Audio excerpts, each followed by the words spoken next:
Hello, everyone, and welcome to this special webinar on the West Virginia and Ohio drought.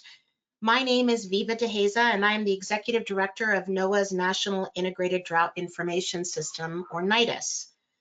NIDIS was established by Congress in 2006 by public law. It was reauthorized twice with strong bipartisan support in 2014 and again in 2019. And we are up for reauthorization again in this Congress.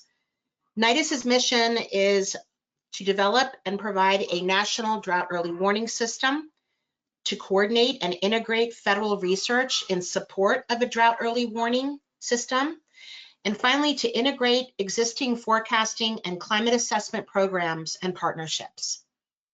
I would like to thank everyone who worked to put this webinar together, including our fantastic partners at the Northeast Regional Climate Center, or the NRCC, and Ellen McCrae, Regional Climate Services Director with NOAA's National Centers for Environmental Information, or NCEI. And I also want to thank all of our panelists for joining us today. First, allow me to cover some housekeeping items. On this webinar, everyone is muted and the webinar is being recorded. The webinar recording will be available on the NIDIS YouTube channel and on drought.gov. You will also note that the chat box will be updated periodically throughout the webinar for links to resources mentioned in this webinar. We will have time on the agenda to take a few questions after each set of session presentations. For questions, please use the question box. Again, I want to reiterate, please use the question box to put your questions in. The questions box is located within the GoToWebinar control panel. Please include your name, affiliation, and email so that we can get back to you if we run out of time to address all of the questions during the webinar. Our webinar program today will include a summary of the current drought conditions in West Virginia and Ohio, as well as short-term forecast and longer-term outlooks. We will also learn about potential and ongoing impacts from the drought that cut across communities and sectors. State and federal agency leaders will also share government response, relief efforts, and resources. For our first session, Current Drought Conditions and Outlooks for Fall 2024, we will hear an overview of the drought's evolution and progression, current conditions, and the seasonal outlooks for fall and winter weather, as well as the outlook for the fall fire season. Brad Rippey of the U.S. Department of Agriculture will lead us off, followed by Samantha Barasoff of the Northeast Regional Climate Center, and Brad Pugh of NOAA's National Weather Services Climate Prediction Center. Stephen Marin of the National Interagency Fire Center will help us conclude this session before we move on to the Q&A. Brad Rippey, welcome and good morning. Your slide deck is up, so just let us know when to advance the slides in your presentation. All right, thank you, Viva. Good morning, everyone. Thanks for joining us today. Turned out to be a great time for having this webinar because it looks like the drought across West Virginia and Ohio has likely peaked this week with some rain sort of loosely related to the remnants of Hurricane Helene moving in. I'm going to talk a little bit about how we got into this mess, or how did this drought evolve. I am a meteorologist with the U.S. Department of Agriculture, and I also happen to be one of the rotating U.S. Drought Monitor authors, and I was the author this week. So this peak of the drought near and dear to my heart, as I've spent a lot of hours this week dealing with Ohio and West Virginia. Next slide, please. I like this view because it does cut off a little bit of West Virginia. It cuts off just a little bit of Ohio, but it kind of encapsulates this peak of drought that we hit right before the remnants of Helene started moving in from the south. And you can see that the current Ohio River Forecast Center graphic here showing the drought coverage, the latest drought monitor, this is valid Tuesday morning, and it shows this core area of D3 and D4, extreme to exceptional drought, the kind of drought that you would expect to see only once per 20 to 100 years within these two darkest shades of red into brown. Southern Ohio, much of West Virginia encompassed by that extreme to exceptional drought as of Tuesday morning. Next slide, please. Now, if you look at the history of the U.S. Drought Monitor, I'm going to focus my slides on West Virginia. No disrespect to Ohio. We'll hear plenty about Ohio as well. But the drought, statewide anyway, has been a little worse in West Virginia. Parts of northern and western Ohio have been a little less severe. So I'm just going to, in the interest of time, I'm going to focus here on West Virginia. You can see here, this is the history of the U.S. Drought Monitor going back to the beginning of 2000. And the bars show the levels of drought as they've appeared in West Virginia over the years, and have highlighted some of the worst droughts that we've seen up to this point in the last quarter century. Starting with the early part of the 21st century, peaking in 2001 and 2, pretty significant drought. Then again in 2007 and 8, we had some discontinuous drought that was fairly significant as well.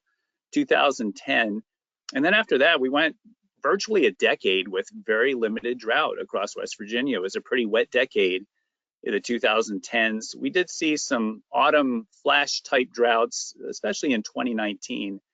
But then starting in 2023, we did see a pretty significant dry spell. It looked like we had recovered, but in retrospect, perhaps some of the subsoil moisture and stream flow and groundwater indices may not have fully recovered from that 2023 drought, because we got into trouble pretty quick when things turned hot and dry in 2024. And certainly this 2023-24 drought is no doubt the worst of the last quarter century for West Virginia. And as I'll show in a minute, likely the worst in the state and for the region since the late 1980s. Next slide, please.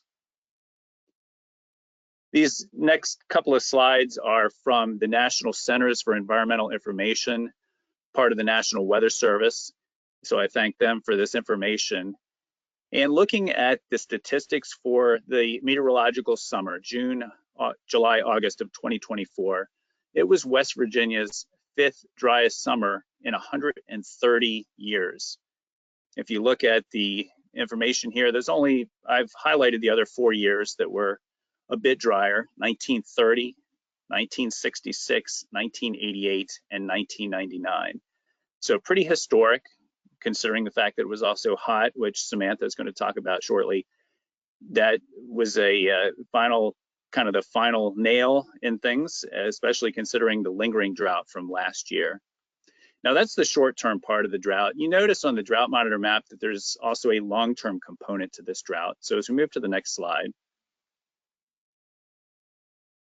you'll also note that there are significant rainfall deficits in West Virginia and Ohio, going back and peaking around 18 months, which takes us back all the way to March 2023.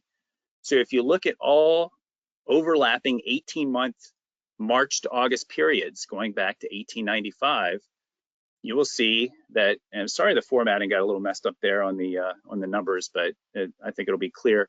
You can see that we had a very significant dry spell over the last 18 months, despite some limited recovery during the autumn, winter, and early spring of 2023-2024.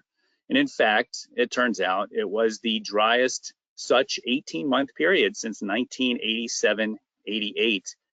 And then I've highlighted some of the other really bad dry spells. There was actually the whole northeastern US was affected by a significant drought in the 60s, multi-year drought.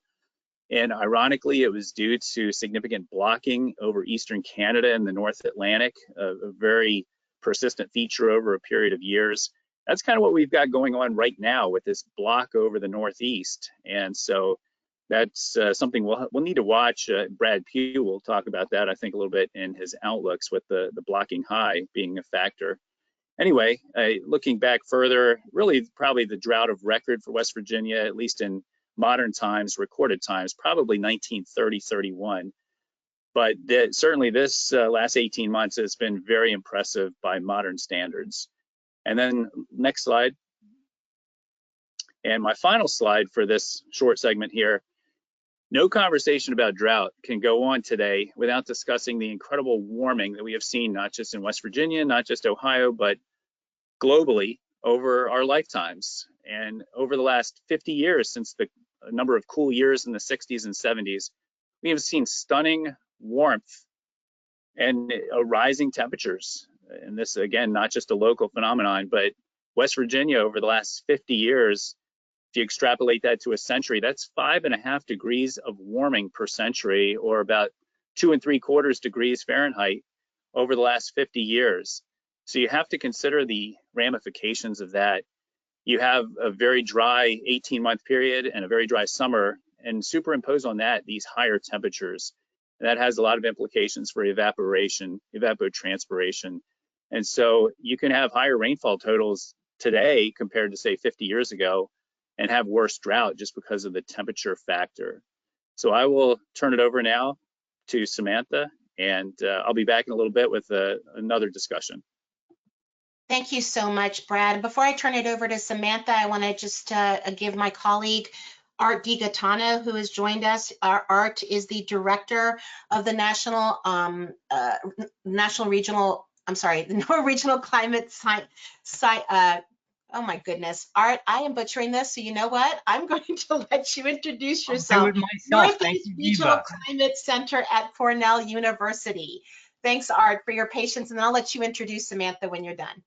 Thanks, Viva. I think you can switch the slide maybe, Samantha, or Eo? Oh, I guess not. So I thought I had an intro slide there. Anyway, thanks everyone for attending today. It's a great pleasure to bring this information to you because on behalf of the NOAA Northeast Regional Climate Center, we're one of 6 of these regional centers across the country. And really our goal in working with our NOAA partners is to take all the great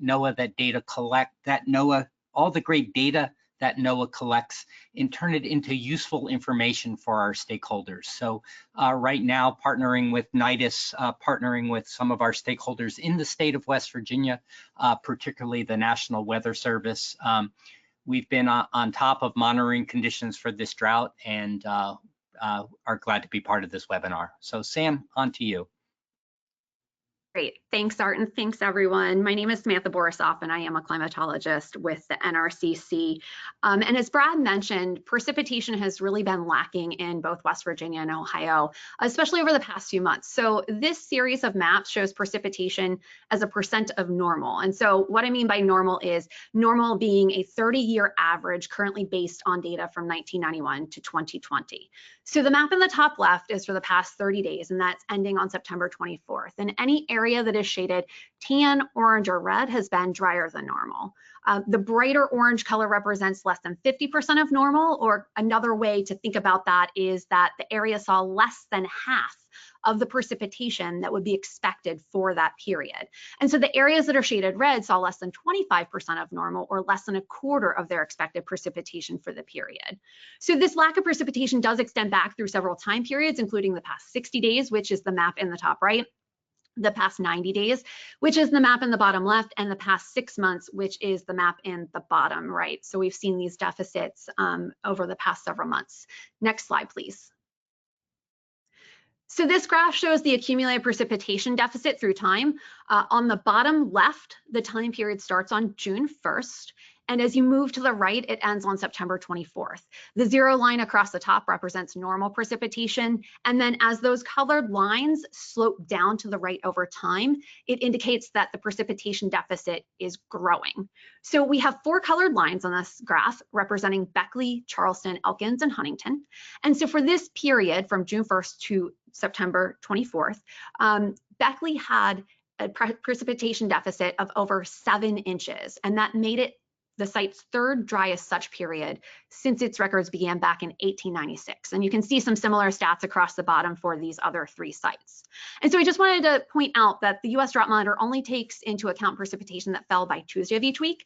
So any rainfall that did occur on Wednesday or Thursday of this week and any rain that is falling today will actually be accounted for in next week's Drought Monitor. So that's why I'm only looking at data through Tuesday the 24th, corresponding to the most recent Drought Monitor.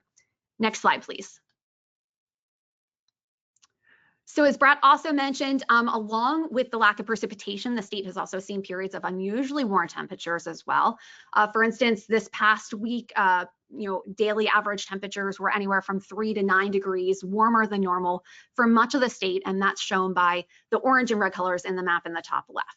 So when we look at the period of June 1st through September 24th, it was notably hot. So for example, it was the 5th hottest such period for Elkins. And so those increased temperatures contributed to increased evaporative demand. So in the top right, we have a map of the evaporative demand drought index for the 3-week period ending September 21st. And so you can think of this as how thirsty the atmosphere is. If the colors on the map are yellow, orange, or red, the atmosphere is progressively more thirsty. And we see that's been the case based on the burgundy bullseye over the Ohio Valley. And so these warm temperatures in that thirsty atmosphere have led to dry soils. And so that can be seen in the map in the bottom right.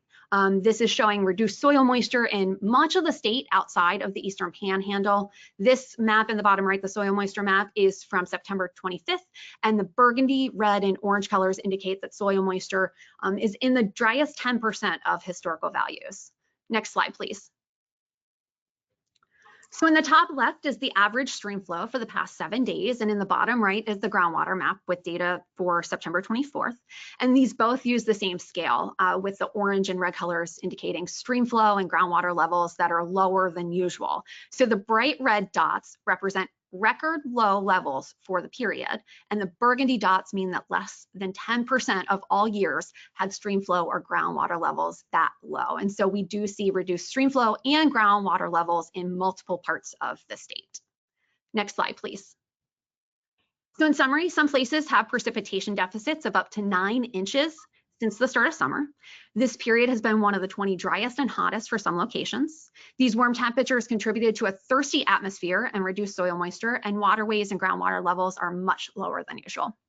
Thanks, everyone. Thank you so much, Samantha. Brad Pugh of NOAA's Climate Prediction Center is up next, so I'll turn it over to Brad. All right, thank you, Viva, and hello, everyone. Yeah, I'm Brad Pugh, meteorologist at the Climate Prediction Center. Next slide, please. So this is the seasonal drought outlook released last Thursday, valid for the period September 19th through the end of December. And the seasonal drought outlook calling for improving drought conditions over northern Ohio for a couple of reasons. The precipitation deficits are smaller there compared to areas closer to the Ohio River.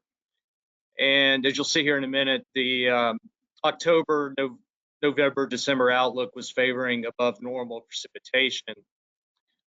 Farther south for southern Ohio and West Virginia, persistence was forecast, where the precipitation deficits are larger at the longer term time scale.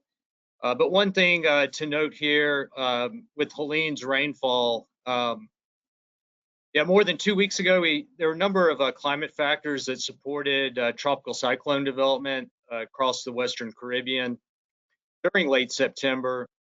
Helene just formed 3 days ago, so the predicted track really wasn't locked in until that time.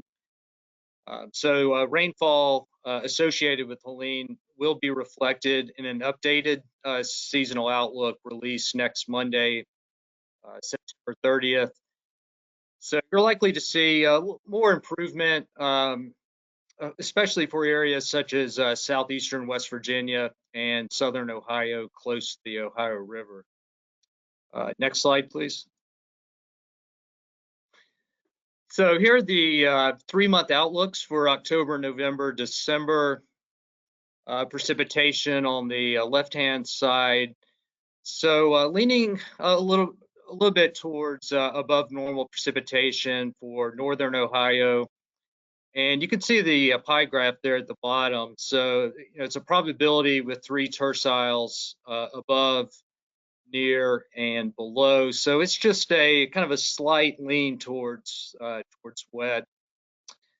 And temperatures during October, November, December most likely to be above normal. Next slide, please. Now, as we move towards the winter here, December, January, and February, probabilities for above normal precipitation increase to above 50%. for much of Ohio, especially western and southern areas. But also compared to the fall months, you can also see the increased above normal precipitation probabilities expand in coverage to include much of West Virginia as well. So, you know, fairly strong wet signals move into the winter months there over the Ohio Valley and Central Appalachians. And the seasonal temperature outlook for December, January, February favors above normal temperatures, so pretty similar to what we're expecting this fall. And final slide, please. Oh, yeah, one more.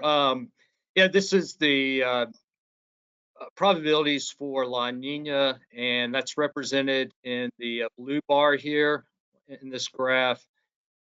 So yeah, I just want to point out that the probabilities for La Nina are around 80% later this fall and into the winter season. And next slide. Yeah, so some key takeaways here as we look forward through the remainder of the fall and the winter. As I just mentioned, rainfall associated with Helene may provide short-term improvement, especially across southern West Virginia, but also parts of southern Ohio as well. And if La Nina develops, which is likely to occur, then above normal precipitation would become more probable across Ohio and West Virginia this winter and favor more widespread drought improvement. And just a couple of dates to keep in mind. The monthly drought outlook for October and an updated seasonal drought outlook will be released next Monday, September 30th. And NOAA's winter outlook, the release date for that is October 17th. And that's it. Thank you very much. Thanks, Brad, and thanks for those dates as well. We'll be on the lookout for sure. All right, concluding our first session this morning, we're going to be concluding with Stephen Marin, who will address the wildland fire status and risk across West Virginia and Ohio and the surrounding areas. Please, Stephen. All right, good morning. Thanks, Viva. As Viva mentioned, I work for the Eastern Area Coordination Center under the National Interagency Fire Center in Boise. So I'm located in St. Paul, Minnesota, and cover the northeastern quarter of the lower 48, including Ohio and West Virginia. So that, and I mainly do wildfire products and so forth, but also, you know, we also cover all hazards, and Helene is creating some busyness today with, you know, they're sending sawyers and so forth for tree removal and so forth. But anyway, so Brad did a good job. I'm just going to tag on to what Brad just presented to you all. And this first slide is just, this is part of a presentation that my colleague in the Southwest Coordination Center in Albuquerque, Rich Naden, does outlooks for the Predictive Services Group. And this is, I pulled some of his slides that he just presented on Tuesday. And these show, and Brad did get into some of this, these are some of the opinions from around the world on what the ENSO or the El Nino, La Nina forecast regimes are heading into the winter. So as Brad mentioned, it looks like we're in neutral ENSO conditions right now, and it looks like there's a 60 to 80% chance of us turning into a La Nina regime, which is cooler than normal temperatures in the Central Pacific. But I just wanted to mention that there are other sea surface temperature oscillations around the globe that affect the atmospheric patterns that, across North America and the globe. So next slide, please. These are, just, it gets into some of all the things that go into these long-term forecasts that folks at the Climate Prediction Center and other entities produce that go into these long-term outlooks. So these are just some of the sea surface temperature maps. I know they're very small, but it just gives you an example of what, these are some of the long-term models of the sea surface temperature forecast around the globe. Next slide, please. And on that note, this is, I think Rich pulled this from the Climate Prediction Center site, and this is just, if we enter a La Nina winter as predicted, this is the typical pattern, that sets up during a La Nina regime. And you can see this in green here, and it kind of lines up with what Brad just said, that in a La Nina winter, in that close to the areas of concern, Ohio and West Virginia, there's a wetter trend typically that shows up in a La Nina winter. So that lines up pretty well with Brad just said. Next slide, please. So this is an alternate opinion from, like I said, from Rich Nate, my colleague in Albuquerque, that produces these for the Predictive Services Group around the country.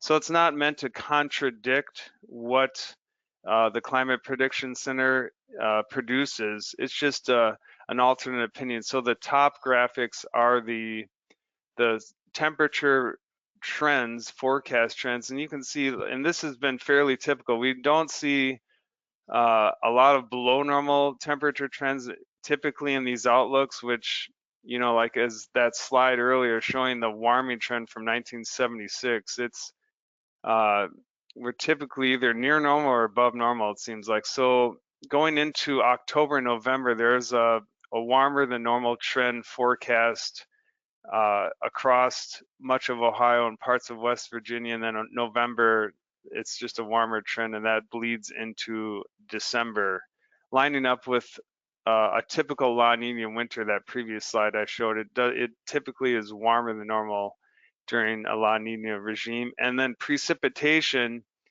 it's a little hard to see, but Rich predicted a drier than normal trend in October. And again, these were made, as was stated, right before Helene developed. So there's likely, a shorter term downward trend, but we'll have to, continue to monitor the medium range weather computer models just to see where things go through the rest into October. And then as we move into November, across Ohio, there's a above normal precipitation trend there, and then just near normal December into January.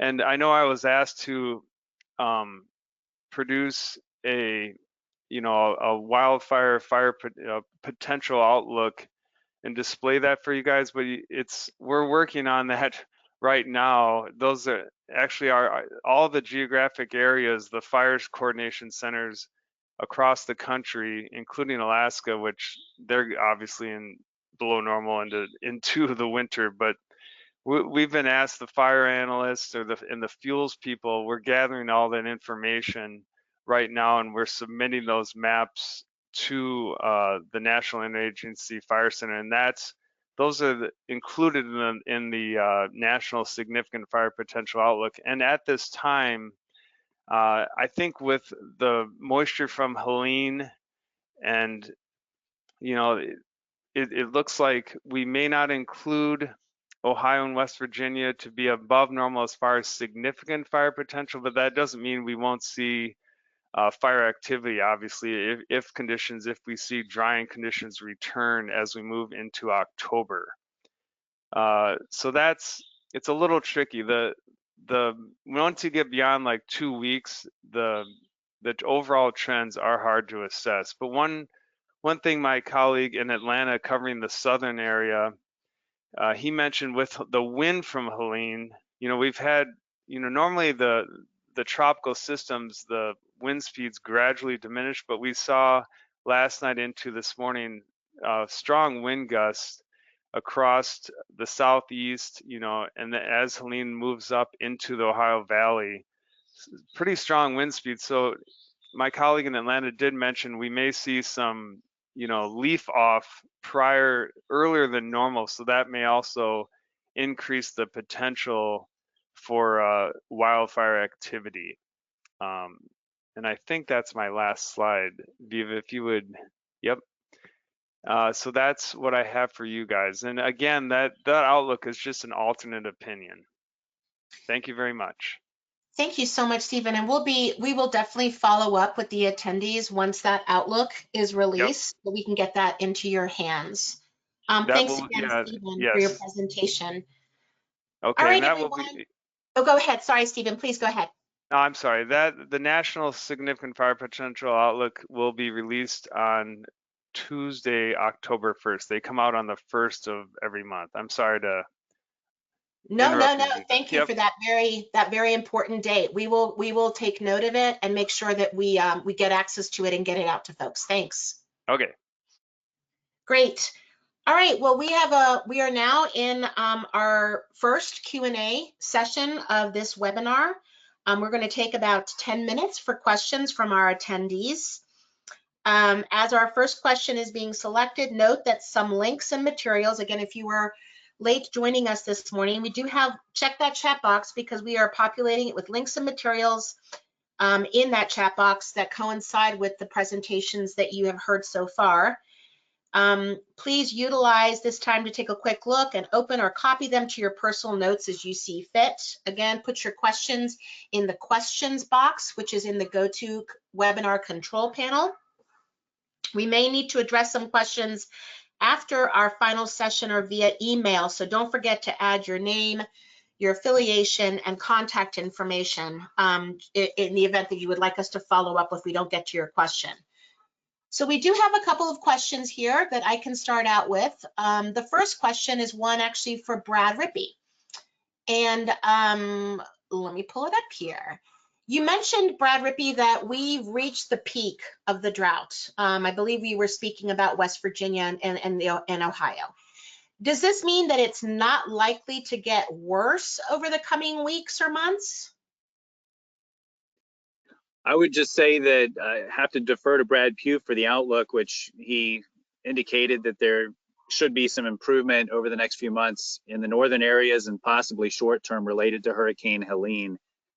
So given the time of year and forecast weather conditions, it is my perhaps educated assumption that we have reached the peak, given that we see some rain that's already fallen significantly across southern West Virginia and hopefully will spread into some of the other drought areas in coming days. And then as Brad mentioned, the longer term outlooks favor more relief in the northern areas of our region here. Okay, thank you.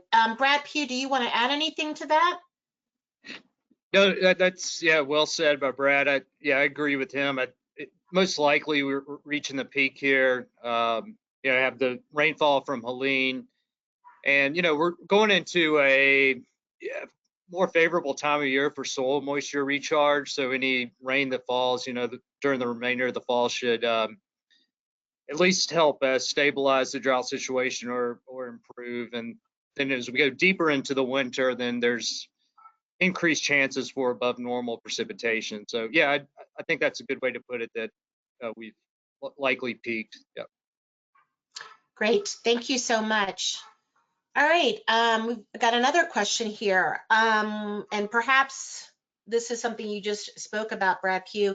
With soil profiles being incredibly dry and down to the depths of 3 feet, even to bedrock in some places, do you feel that this heightens the risk for flash drought and fire, much like scenarios seen in the past in the Appalachians?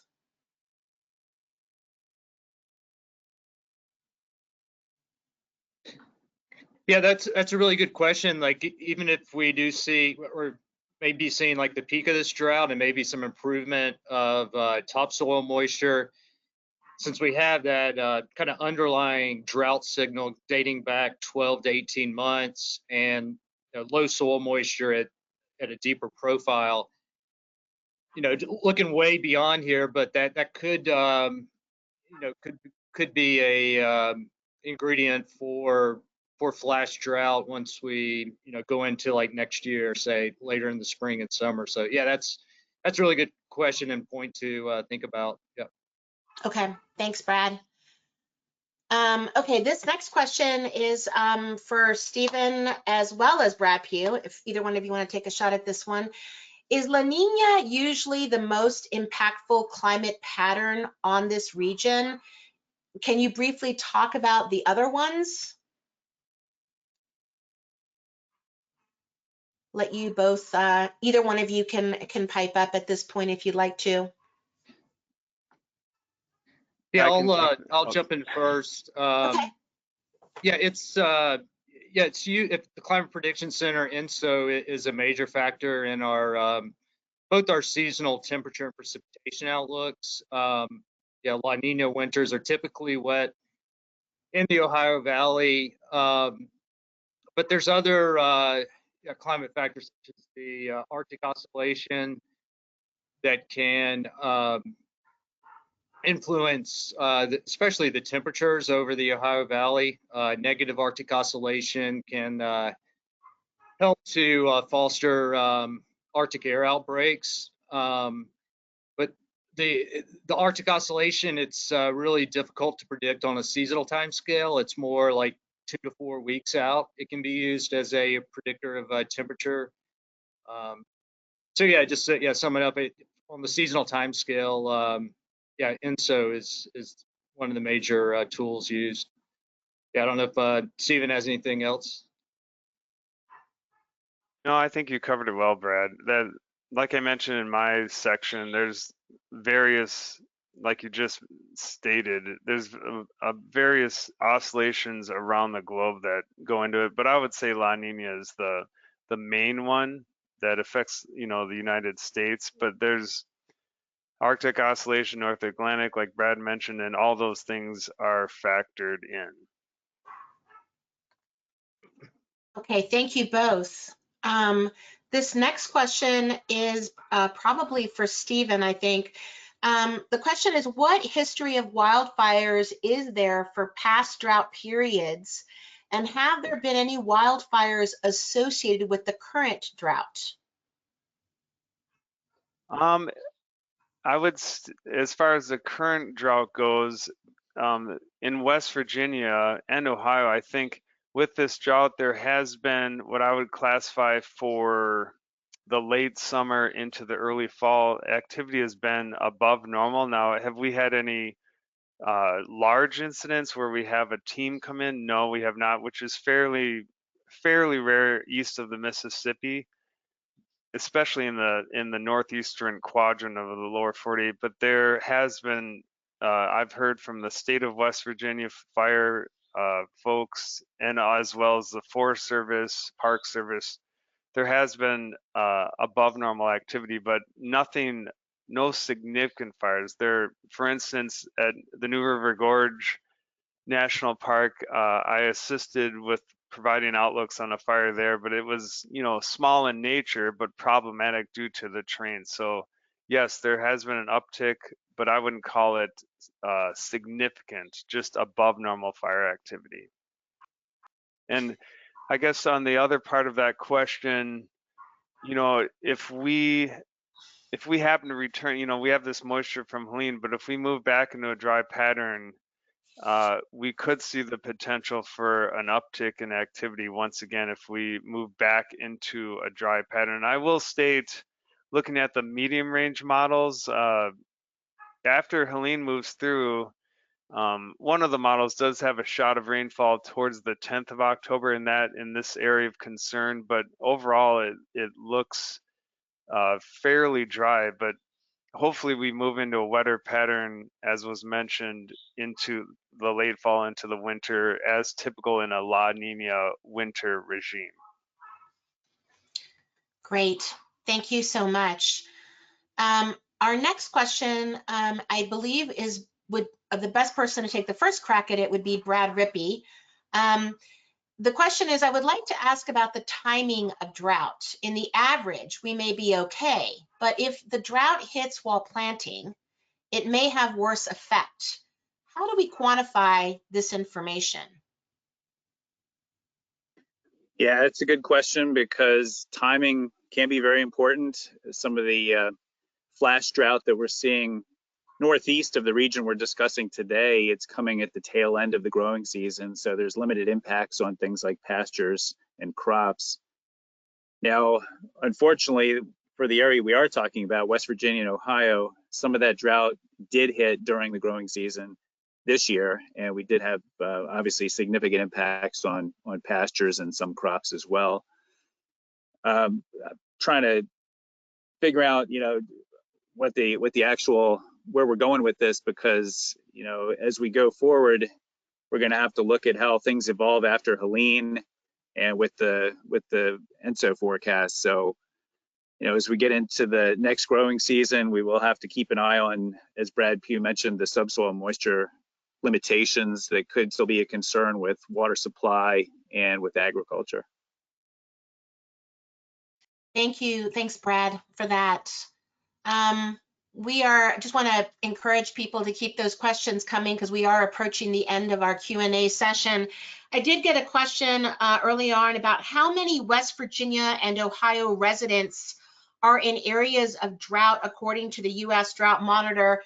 I took the liberty of looking this up really quickly in the last few seconds.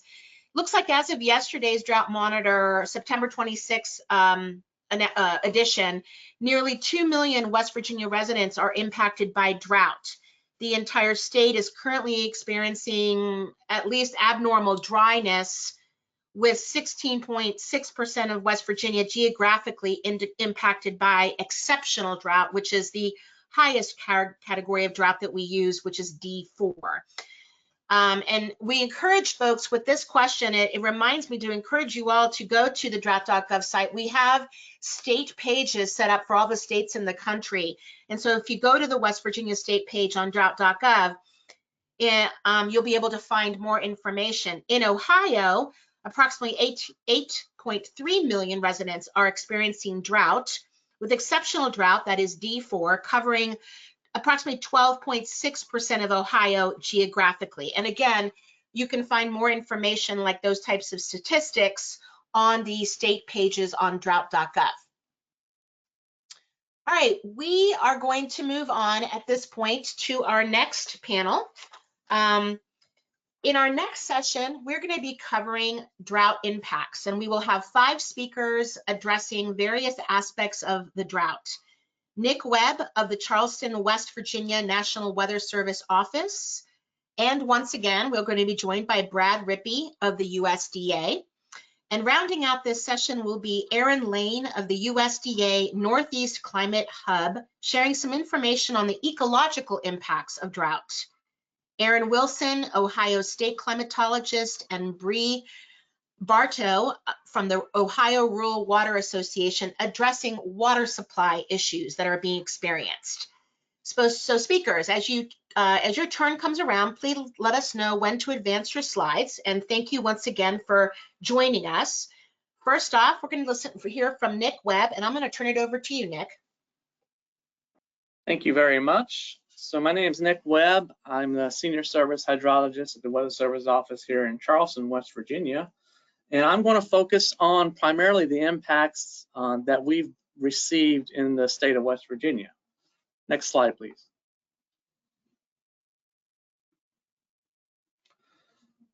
So the NRCC has showed some of these precipitation maps already, so I'm not going to spend a whole lot of time on them, but I will say that, overall, coming out of winter into spring, we were pretty dry outside of a 1-month period in April where we had significant rainfall.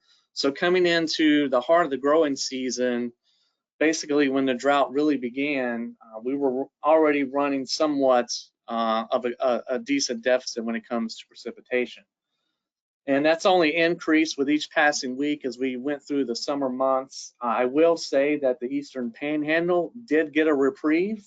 They got anywhere from 5 to 8 inches of rain from the remnants of Debbie in August, and that helped them out immensely. Otherwise, they would probably be in the worst shape in the state as far as drought conditions.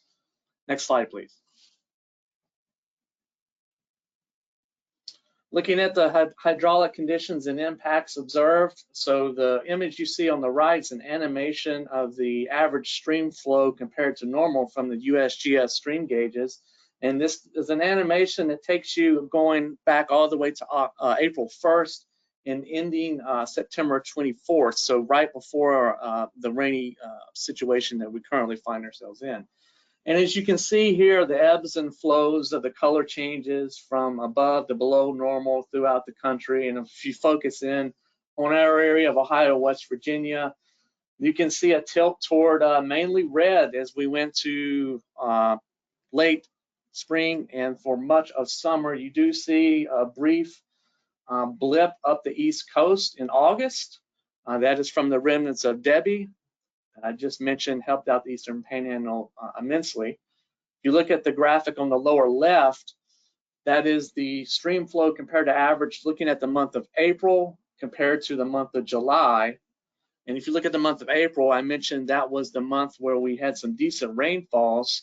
And you can tell that most of the basins there were normal or above normal, and compare that to what it looked like in July, where most of the basins were below normal and even much below normal. And it just goes to show how much we flipped from a very wet April to a very, very dry July.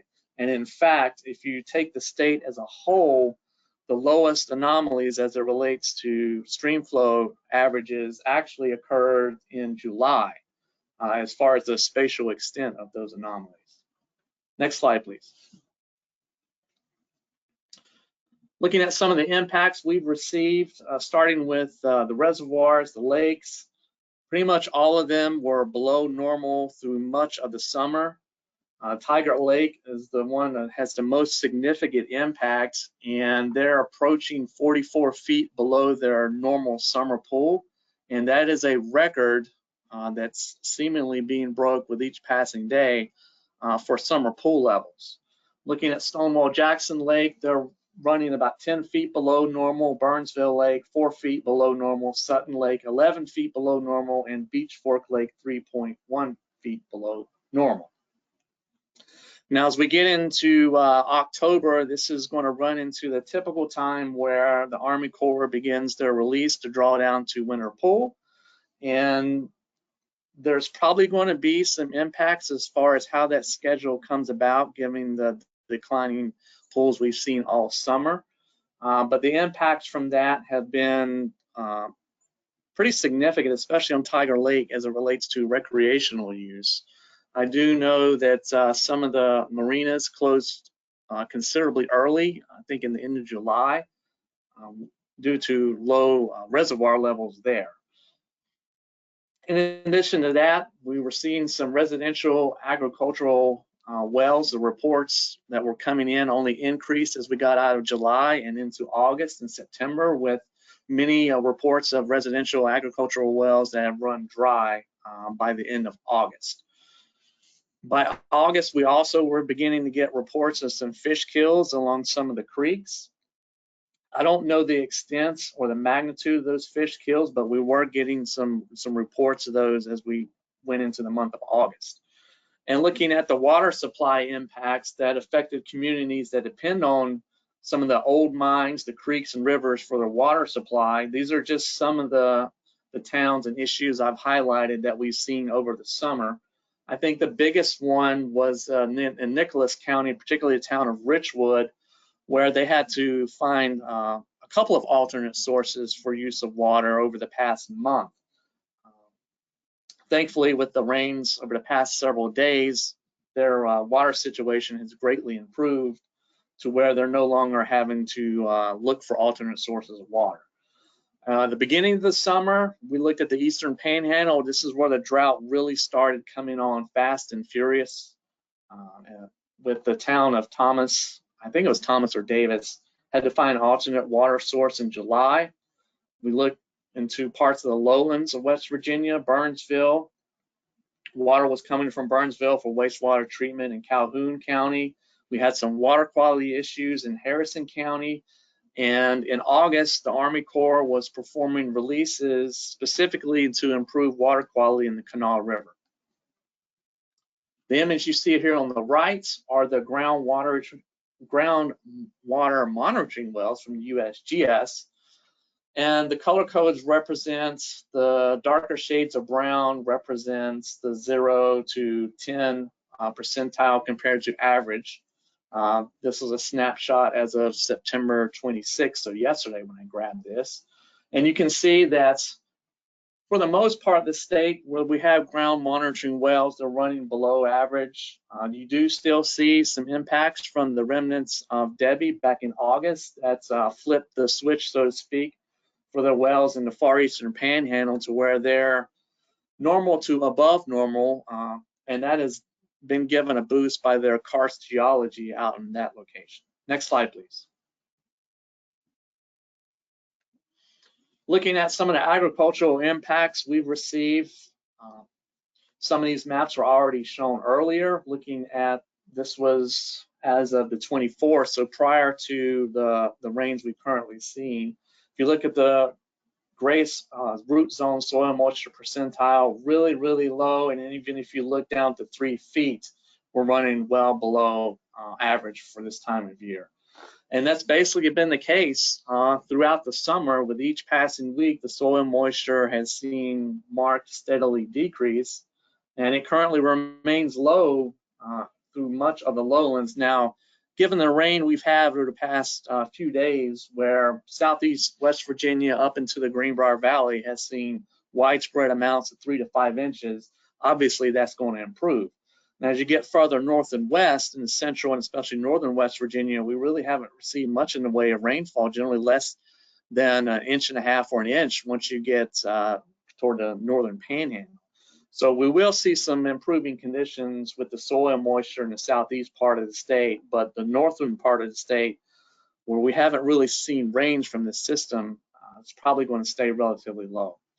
Some of the impacts we were seeing: crop yield loss reports across much of the state in the heart of the growing season when the drought really kicked off and expanded out of the eastern panhandle into much of the West Virginia lowlands. That resulted in declining levels of irrigation, wells, and ponds, which we talked on, and that resulted in many farmers having to resort to hauling of water for livestock. In addition to that, we had significant hay shortages reported, particularly once we got into July, with supplemental feeding for many farmers in the state. And we received many reports that while a lot of farmers, thanks to the late spring wetness, were able to utilize a first cutting of hay, many of them were not able to utilize that important second cutting of hay. So they had to resort to using some of their winter stock for hay, or shipping it in or hauling it in from elsewhere. Some of the reports we received, I think in September, switched to the livestock impacts, where we've had unprecedented early livestock being sold from the lack of feed and water. And those have really come to a head in the last several weeks of September. In fact, parts of southeast West Virginia, the early sales of livestock were so great that they ran out of stockyards to hold some of the livestock as they were being sold, and they had to ship them elsewhere. So you can see with the agricultural impacts, that starts with the feed, the hay, and that translates to the actual livestock themselves, where we had many reports of livestock sales much earlier than would usually happen. Next slide, please.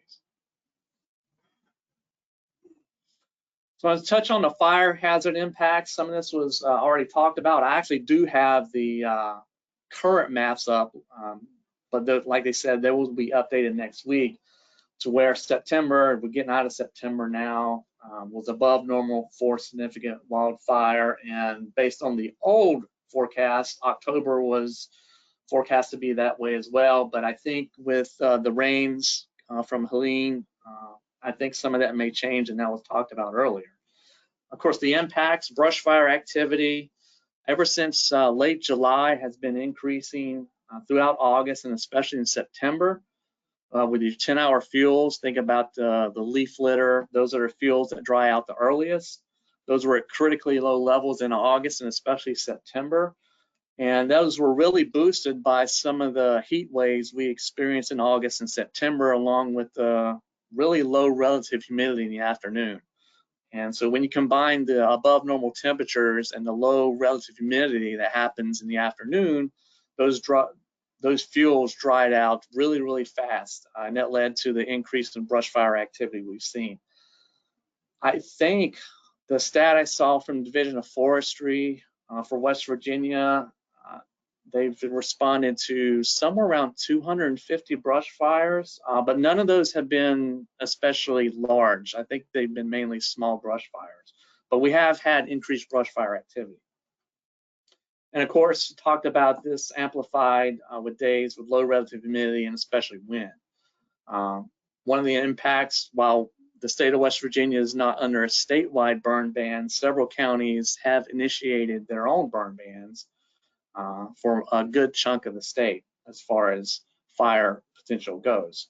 And we did talk about this earlier, that with the rains, that's pretty much going to eliminate the fire danger threat, at least in the next 7 to 10 days. But thereafter, given the pattern with the flip back to dry weather beyond that, we're probably going to see an increase again as it relates to brush fire activity. And this is especially true with the gusty winds we're seeing as the remnants of Helene move through.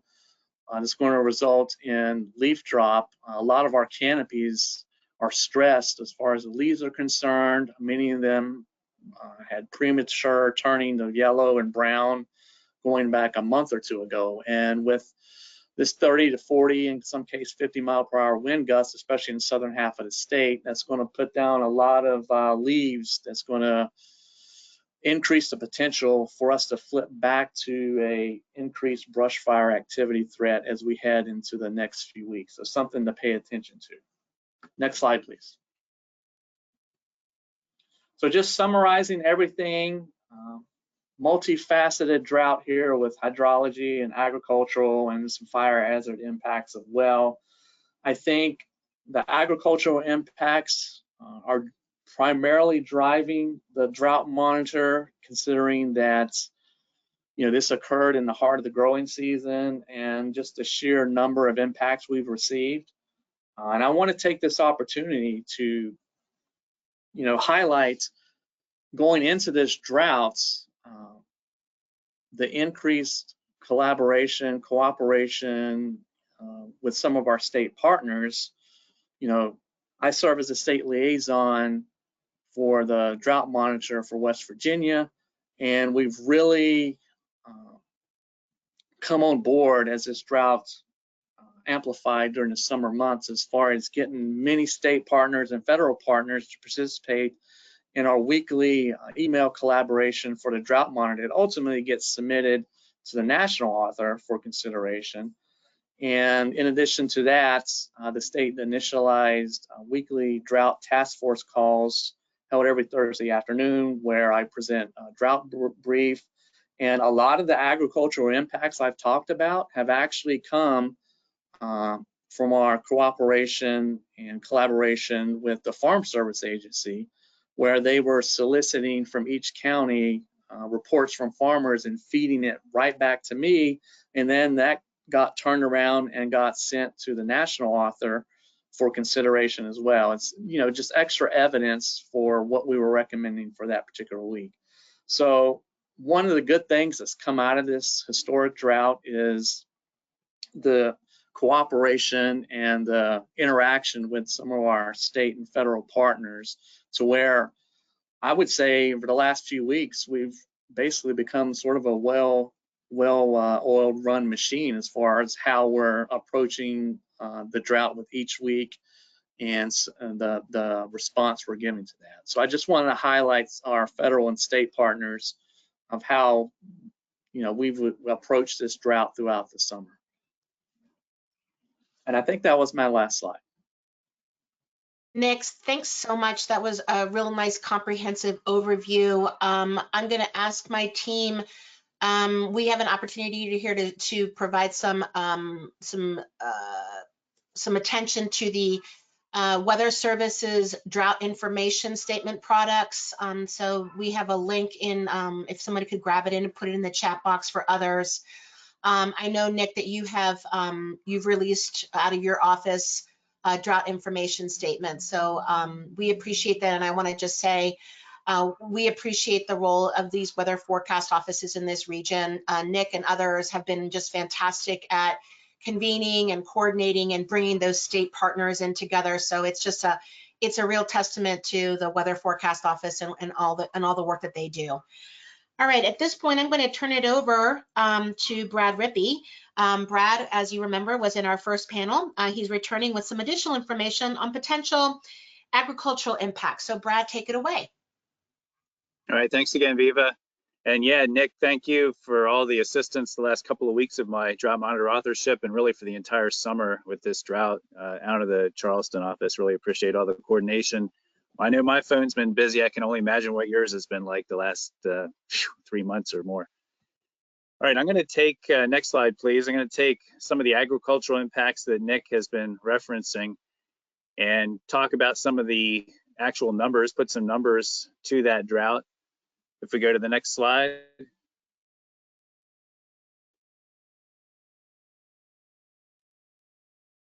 I'm still seeing my my face on here. If we could get to the next slide, please. Can someone grab, Can we get a or at least forward? let us know, are we having some issues, team? Because we're still seeing Nick's, I'm sorry, Brad's awesome face in front of us. All right, there we go. Thank you. All right, so each week during the growing season, the U.S. Department of Agriculture releases a report for all 48 states and Alaska as well.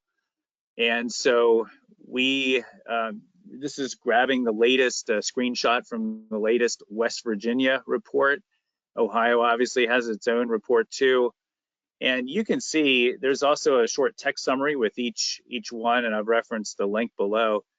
And so this week's report, and this is effective for September 22nd, last Sunday, fields are brown, creeks are mostly dry, but then life goes on because farming activities included weaning calves, hauling water to stock tanks, planting winter wheat. But look at those condition numbers. I mean, we heard from Nick about just how bad things are. Pastures, 95% very poor to poor statewide in West Virginia. It's actually almost as bad in Ohio at 93%. Look at the soybean condition, 84% very poor to poor. In neighboring Ohio, because a lot of the crop areas are in the Northwest in Ohio, it's only 33%. But for the major reporting states for soybeans, that's actually highest in the nation at 33% for Ohio. Look at corn, 82% very poor to poor in West Virginia. In case you're wondering, for Ohio, the number is 29%. And then indicative of just how bad this drought has been over a period of multiple years, all the way back to early 2023. Look at the apple condition, 48% very poor to poor. You rarely see impacts on tree crops or fruit crops like that until things get really, really bad. That has to be a significant subsoil moisture deficit or groundwater deficit to affect fruit trees like that. Also, look at the impact on cattle and calves. Despite the best efforts by producers to feed and water their animals, more than a third, 35% of West Virginia's cattle and calves rated very poor to poor. When you see a rating like that, that typically means that they're having trouble keeping weight on the animals. And so when you're getting them, trying to fatten them up for auction or market, that's not good when you can't keep weight on the animals. Sheep and lambs also affected, 28% very poor to poor. Next slide. Each week also, USDA, Department of Agriculture, releases pasture and rangeland conditions by state for all the lower 48. And highest in the nation, West Virginia, 95% very poor to poor on September 22nd, closely followed by Ohio at 93% very poor to poor. The number in brackets compares that to this time a year ago. So things were actually looking pretty good this time in 2023. We kind of shaken off the dryness that had hit earlier in the year. And I mean, the other parts of the country are affected, but nobody like Ohio and West Virginia in terms of the pastures. And as Nick said, some folks got a first cutting, but that was about it. Everything just kind of went brown, never really grew back. In a good year, you can get multiple cuttings of hay, and that did not happen this year. Compare that to the national number, which happens to be 45% very poor to poor. And a year ago at this time, we were at 35% very poor to poor, highlighting the dry conditions, not just in Ohio, West Virginia, but again, many other parts of the country. Next slide, please. This is an in-house program that I run here, and it compares, what I did is I took the drought years that have been the worst of the 21st century in West Virginia and slapped them on this graph. I also put on 3 good years, 2004, 2003, and 2013. Again, I apologize for the formatting error converting this over. Look at 2024. These are the worst pasture and rangeland conditions of the century. And going back, you have to go back to 87, 88. And the reporting system back then was very rudimentary, so it's hard to compare. But certainly, by far and away, the worst pasture conditions in West Virginia of the 21st century. Other drought years close, but really no comparison to what we have seen in terms of pastures this year. Next slide, please. There's also topsoil and subsoil moisture numbers that are released by state each week during the growing season. By the way, these are publicly available maps. We value add them in my office of the chief economist, and then we have them hosted by the National Drought Mitigation Center, who post them each week shortly after they're released. And so usually by Tuesday morning, they're posted at the website listed below. Once again, topsoil moisture, West Virginia, despite the rain in the Eastern Panhandle, 100% topsoil moisture, very short to short on September 22nd. That will likely change next week. Ohio coming in at 95%, closely following that. And so once again, it really just highlights the severity of the drought in this little Ohio Valley area and neighboring sections as you spill into the Potomac and the Great Lakes region. And again, in comparison to last year, you can see it was a little dry at this time last year based on topsoil moisture numbers, but we are far worse this year. And next slide, going back to those in-house numbers here that we can crunch. This is a little messy, but what I really want to bring home here is that 2024, the last several weeks in West Virginia have marked the first time since the drought of the late 80s that we have hit 100% topsoil moisture, very short to short. Previous record had been set in September of 2002, when I believe we got up to 94% very short to short. This is in the drought monitor era, going back to the beginning of the 21st century. We had that 2-year drought, 2001 and 2. You can also see on this map, I've plotted 2007 and 8, labeled it, so you can kind of see how that shakes out. But again, no comparison to this year until you go back to the 88 drought. And the good years I've also plotted on here, 2003, 4, 13. Some years we have very little soil moisture shortages in West Virginia, right up through autumn and even into early winter. So pretty incredible to see those numbers popping in with, we thought we were bad back in July, and then we got that little bump from Debbie in the east, and then we've gone right back to the 100%. I topped what we saw earlier in the year back in June and July. And last slide I have today, this is subsoil moisture, again, indicative of going back to that 12 to 18 month drought cycle there. When you look at topsoil and subsoil with the USDA numbers, topsoil tends to reflect the top 6 inches. This is looking at below 6 inches. So you're getting deeper into the soil. People like grave diggers, post hole diggers are the ones who are valued reporters of this type of information. And we don't have a whole lot of historical data, so I don't have a graph to compare to other years, but just know that at least right before Helene hit, 100% subsoil moisture, very short to short in West Virginia, not far behind in Ohio, coming in with the second highest value in the nation. And you can compare in brackets to this time a year ago. Again, far worse. National number is actually pretty high right now at 50%, a little below what we saw last year, which was 58% late September of 2023. But again, we're here for a reason today, and it's really to talk about Ohio and West Virginia and just how bad it got right up until early this week. That's all I've got. Thank you. Thanks so much, Brad. All right, following Brad, we have Aaron Lane, again from the USDA Northeast Climate Hub. Aaron will address the ecological impacts of drought in this region. Thanks so much, Aaron, for being with us, and please go ahead. So I am Aaron, but not Aaron Lane. Are we moving forward with Ohio impacts? Yes, thank you, Aaron.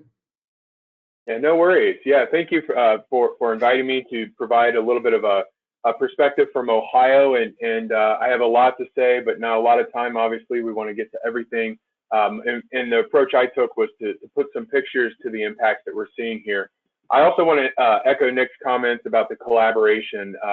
You know, being an extension, it's been awesome to see the coordination across extension with our specialists and our educators that have been providing a lot of observations, a lot of photos that you're going to see today, and then the coordination at the state level with our Ohio Department of Agriculture, our Soil and Water Conservation District, and the Ohio Emergency Management Agency of recently. So next slide.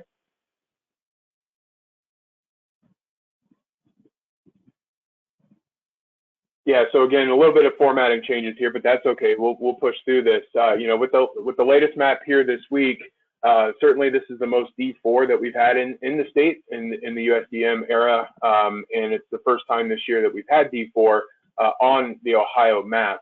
So if you look at the categories, the cumulative categories, even down to D2 through D4, it's the most coverage that we've had in the state. So although the longer term and really severe, more severe situation has been in southeastern Ohio, of late, there's been a rapid expansion toward the west and northwest, with those impacts growing in number as well.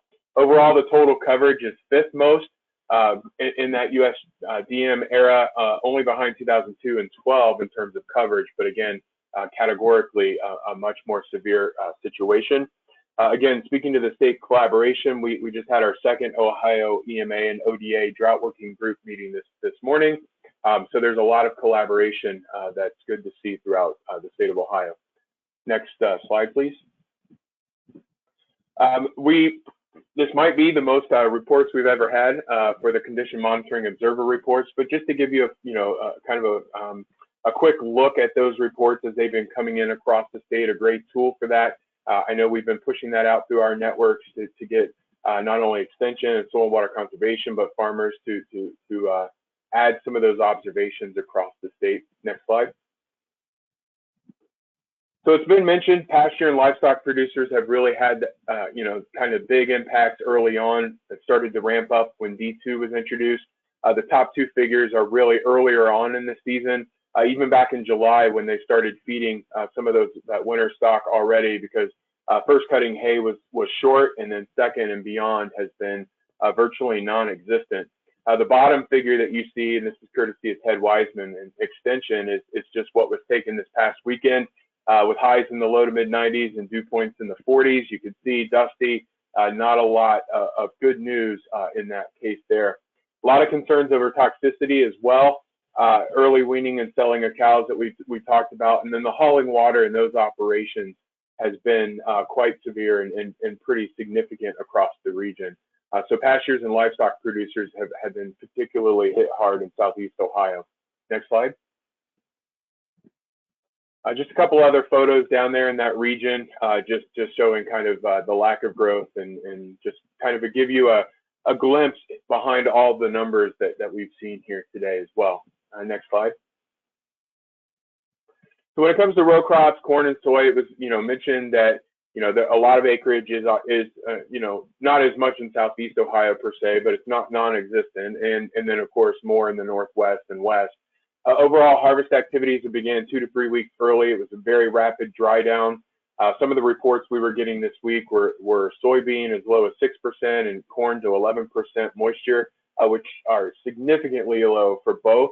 As a matter of fact, a lot of soybean pods were shattering in the field leading up to this past weekend as well. Some of the double crop beans not taking on pods, all vegetative, just not really looking very good out there. Field fires have been really significant this year. A couple photos there in the bottom just showing some of those fires. One little spark and this fuel was really going up. So a lot of field fires taking place across the state, and those pictures kind of put in perspective what a lot of farmers and producers are experiencing. Next slide. Our partners at Ohio Country and Journal and Ohio AgNet have this awesome video where they did a little bird's eye view across several counties in Southeast. I encourage you to check this out on YouTube and elsewhere. Just kind of looking down at some of these hardest hit areas in terms of harvest activities, even on irrigated land and pasture and livestock conditions. So it's a really neat 7-minute video. I encourage folks to get out and look at that as well. Next slide. Specialty crops, everything's been hit here. Brad mentioned the apples. There was a lot of early fruit and nut abandonment on trees, generally smaller size, although we heard with the apples, there was a little bit, in some species, a little bit increased sweetness, and overall they weren't too bad in Ohio. There has been pretty extensive insect pressure on some vegetable crops and sun scalds with the lack of vegetation on pumpkins and elsewhere. I think, when we start to assess the full economic impact later, one of the things that's been hit are fall tourist attractions in Southeast Ohio, pumpkin farm operations that aren't opening. You think about this, heavily forested area of Ohio, West Virginia, fall foliage impacts, tourism, lack of campfires, having the ability to have campfires with burn bans in place. I think we're going to continue to hear about these reports too as we move forward. Losses of Christmas tree seedlings. We had one farmer put in 600 seedlings in May, lost them all. And so thinking about those impacts that will have obviously impacts beyond 2024 into the next several years as well. Next slide. Hydrologic impacts, creeks dry, low ponds, all of these things coming in from our observations. Dry private wells. A lot of folks in Southeast Ohio talking about springs not running for the first time since 1988. We were pushing historical lows on some of the rivers there, Hocking River in particular in Athens. Major inflows to some of our Army Corps controlled and other lakes of Southwest Ohio slowing or having no inflow at this point. Nick already talked about West Virginia, which we can echo in Ohio. A lot of summer or pools that are well below summer typical pools, getting close to winter pool, and some decisions being discussed at the state level in terms of timing of drawdown and things like that. Some of the conservancy and water districts working with ODNR as well, providing some supplemental water from some of the bigger lakes, Seneca, Piedmont lakes, for instance, for agricultural use. And those discussions are also ongoing right now across the state. Next slide. Landscape impacts, fall color 2 to 3 weeks early across much of the state. This was an early September view of a maple here. Of course, they get stressed, they turn red, but this is just kind of to the degree at which we're seeing that. Unirrigated turf grass is currently dormant or even dead. Sports complexes in particular are struggling quite a bit with this. Many trees and shrubs, significant drought stress, a lot of leaf scorch.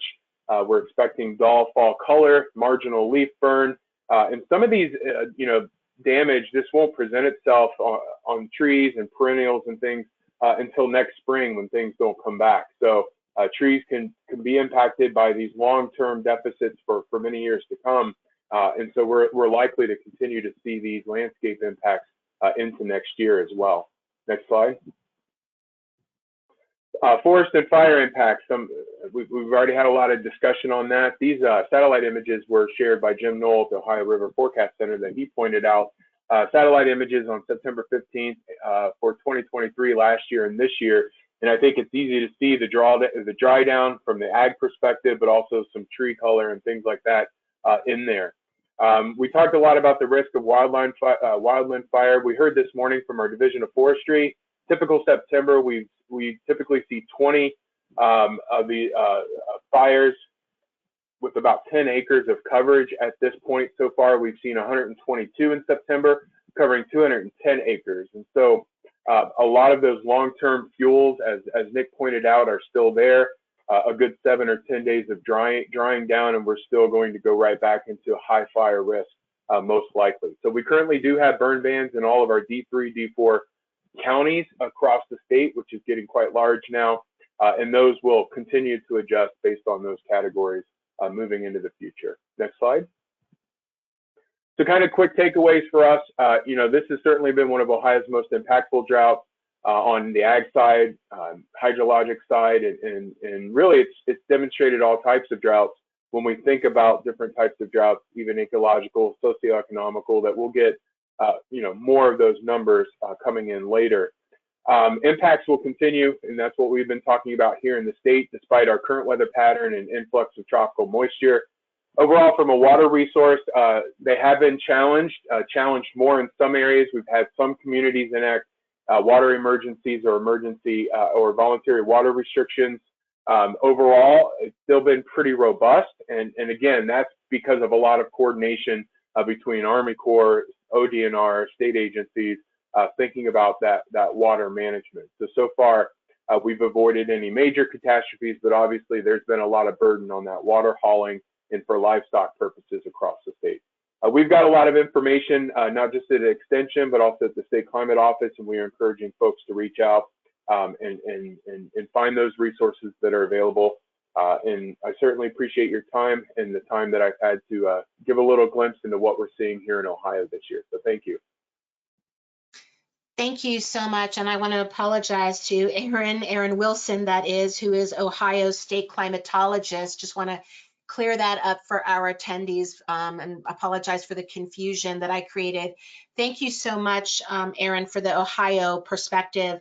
Now we're going to move to Aaron Wilson, who I accidentally introduced before. I'm sorry, we're going to move to Aaron Lane, who I introduced accidentally. So Aaron Lane, please join us. Again, Aaron is with the USDA Northeast Climate Hub. Take it away. Thanks. Yeah, I am a climate ecologist with the USDA Forest Service and Northeast Climate Hub and the North Atlantic Fire Science Exchange. So I'm going to start with some climate connections because the climate tells us about weather over time, and then touch on a few ecological impacts similar to the ones that Aaron and Nick just mentioned. Next. So this map from the National Climate Assessment, the 5th National Climate Assessment, shows change in drought conditions. And I'm going to show a few maps here and just focus on the Northeast. And we see that brown means that drought conditions are getting worse, or it's getting drier, right? And the Northeast is very blue-green here, wetter. But it's important to note that this is a trend since 1900. It's not a projection. It's not based on models.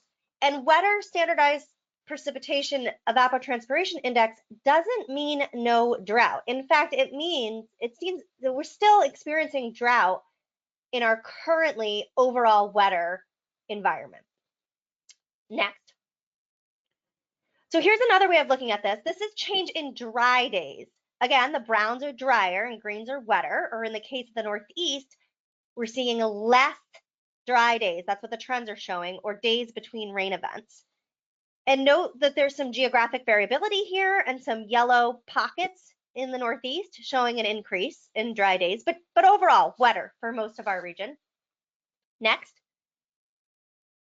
And so with this increase in precipitation, some researchers are sharing that evidence of drought is decreasing, but not as much as expected. And part of this is that temperature piece that Brad mentioned during his first talk today. This map here is showing projections. The others were showing trends. And this particular one is soil moisture. And Brad showed some of the current conditions for soil moisture in his more recent talk. Again, brown is drier, and so we're seeing here a consistent decrease across the region. Again, this is projections. And some studies suggest that soil moisture is a pretty useful indicator for ecological drought. Next. So if you want to explore these data yourself, there's the Climate at a Glance, which was shared earlier, which is a great one. There's also an interactive atlas with the 5th National Climate Assessment, NCA5, where downscaled climate data and projections are used, and you can look at them for a county, whatever county you're interested in. Next. A tool for exploring drought impacts is the Forest Drought Response Index, or FORDRI. This is specifically monitoring forest drought. So given the current conditions, I think this new indicator tool seems to be showing a really bright spot right in our area of interest, that bright red. And that's showing this exceptional drought specific to forest conditions. Next. So we already, I just have this one slide on fire. We already heard quite a bit about it today. Drought conditions can cure the live and dead fuels. And ecologically, that means that fires can burn with a higher severity or deeper in the organic matter duff. Generally, we see this as an expanded extent of the wildfires. So the potential for burning where it would be too wet to carry the fire under non-drought conditions. This here is the energy release component, ERC, which shows that if a fire ignites, it's likely to carry more energy within its flame front due to moisture content of the fuels. So this year is the pink line, and it shows that the potential fire intensity is high compared to data from other years on this date. The historical max here is red, and this is for the eastern region, roughly in the West Virginia, Ohio region. And I shared a burn ban as well that was mentioned earlier. Okay, next. So some other drought impacts that have been noted over the past couple of weeks include the dry stream beds that are pictured here that Aaron just mentioned, which of course affect water resources for aquatic and terrestrial life. And these photos were submitted through the Condition Monitoring Observer reports for this area. Next. We're also getting reports from the field. Some of them from these pictures are from the Condition Monitoring Observer reports, or CMOR. And they're largely about this lack of food supply for wildlife, which is increasing pressures on crops, or in the case of this vulture showing here, the irrigation systems. So this affects farms in a way that's an additional to the lack of moisture for plant growth, which we just saw quite a bit of information about. Next. And my last slide here is about the impacts that we may not recognize right away, but we would notice the effects years from now. So drought stresses trees, weakening them, increasing their susceptibility to pests and disease that we'll see in future years. And also, just as Aaron just mentioned, drought can limit tree establishment, resulting in lower stocks, which for Christmas tree farms could mean a dip in sales in 6 to 8 years from now. Next. So climate trends are not necessarily showing more drought, but we are experiencing in our region, and we need to find different ways to look at the data to see these trends and what we're experiencing. And impacts are widespread across ecological and working aquatic and terrestrial systems. Here is one of those below normal lakes that Nick mentioned in his talk just a few minutes ago. Next. Both the hubs and the fire exchanges work to bring science to the ground, and there were many contributions to this short slide deck, which I acknowledge here. Thank you. Thank you so much, Erin. We are going to round out this session, or this panel, with a presentation from Bree Bartow of the Ohio Rural Water Association. She's going to provide some background on the Ohio aquifers and address some groundwater and water infrastructure concerns. So go ahead, Bree. Hello, my name is Bree. I'm the Source Water Protection Specialist with the Ohio Rural Water Association. So the Ohio Rural Water Association, or ORA, we're a nonprofit that was founded in 1976 by water and wastewater professionals. We provide free or discounted technical assistance to water and wastewater utilities. We have about 380 members, a part of our organization, which is shown on the map to the left, but we provide technical assistance to public water systems regardless of their membership. Next slide, please. Okay, so here are two maps showing the water resources of Ohio. On the left, we have different types of aquifers within the state containing the groundwater resources. On the right shows the surface water resources in our streams, rivers, and lakes. Public water utilities usually use either groundwater or surface water, but sometimes they utilize both. Ohio has a little over 4,400 public water systems serving about 11 million people daily. All right, next slide, please. All right, so Ohio Rural Water provides technical assistance all over the state. Since Ohio is experiencing different stages of drought, the drought impacts are not totally uniform throughout the state. Surface water systems have been more susceptible to these drought conditions than the groundwater systems. So here are some of the drought impacts that we've been seeing in the field. There has been decreased water availability. Most impact we're seeing with surface water systems. We've been seeing lower flows and low reservoir levels.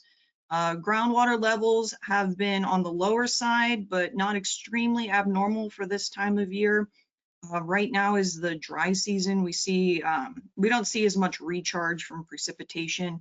So aquifers in Ohio go through a period of recharge, typically beginning in November and lasting through the winter and spring months. Recharge is when the precipitation and snowmelt infiltrate the soil and aquifer media. The recharge rates vary throughout the state, but Ohio aquifers are recharged with about 4 to 16 inches of precipitation annually. We're also seeing water quality is decreasing with the surface water sources. We're seeing higher concentrations of contaminants that are because of the low water levels and also the increased evaporation. More treatment is necessary for this water, so the treatment costs have been increasing for water utilities. Also, with heavy precipitation events after dry conditions, this is contributing to more runoff of the nutrients and sedimentation, which also complicates the treatment. So customer demand is increasing. We're seeing that both with residential and also agricultural and irrigation. They all have higher water demand with the dry conditions. Infrastructure has been under stress. So we've been seeing a lot of ground cracking and shifting because of the dryness in the soil. This is causing stress on distribution lines and joints, the joints of those lines, and that's causing a lot of breaks and leaks. The leaks are also harder to locate with the drought conditions. Water is being absorbed into the dry ground rather than coming to the surface. Traditional methods of leak detection, such as listening with like a ground microphone, haven't been as successful since water is absorbed and we cannot hear it leaking. So that's posed a challenge. Some systems have postponed some maintenance, such as like hydrant flushing, until the water levels are more stable. Some utilities have expressed concern that if a fire or other emergency were to occur, that it would deplete their water storage. We're also seeing harmful algal blooms. They're thriving with warm water temperatures, lower water levels, sunlight, and slow moving or stagnant water. Public water utilities that utilize surface water do have harmful algal bloom management plans as well as treatment measures in place, but HABs have been more resilient in some areas. Multiple systems have voluntary water conservation guidelines posted. A couple systems have moved into mandatory regulations for conservation of water.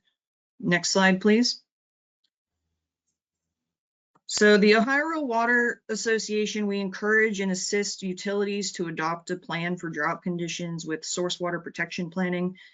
This helps with public water systems, better understanding of their water resource and possible threats to the water sources. Source water protection also includes contingency planning for short-term or long-term loss of the regular water resources. We're encouraging asset management with helping systems plan for replacement of aging infrastructure before drought and other extreme events occur. Asset management also helps identify major water consumers and helps plan for the higher demand. We encourage creating a drought response to have a multi-step plan in place for water conservation and to also have public education and an outreach strategy. Next slide, please.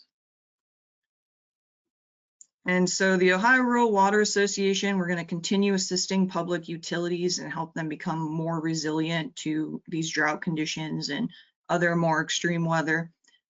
For more information, please feel free to visit our website, and any questions, you can always feel free to send me an email too. All right, thank you. Bree, thank you so much. In the spirit of getting through all of our presentations, because the next panel is something that we've been asked quite a bit to provide information on, we're gonna move the Q&A out of this at this point and see if we can gain some time and do a little bit of a Q&A after this panel. But before we move on, I did want to acknowledge a colleague of mine. I mentioned her at the beginning of this webinar. Between Ellen McCrae and Art DiGaetano's team at the NRCC, these two teams were so integral in helping and coordinating and convening and bringing you all to this webinar. So Ellen, do you want to say a few words? Sure, Viva, thanks. And I really appreciate you acknowledging the work of the whole team, including all the folks behind the scenes that are making this possible. And thanks to all of you guys that have been speaking that helped really round out the content of this work. I just want to acknowledge all of our partners that, many of whom we've known for years, and just say thank you so much for joining.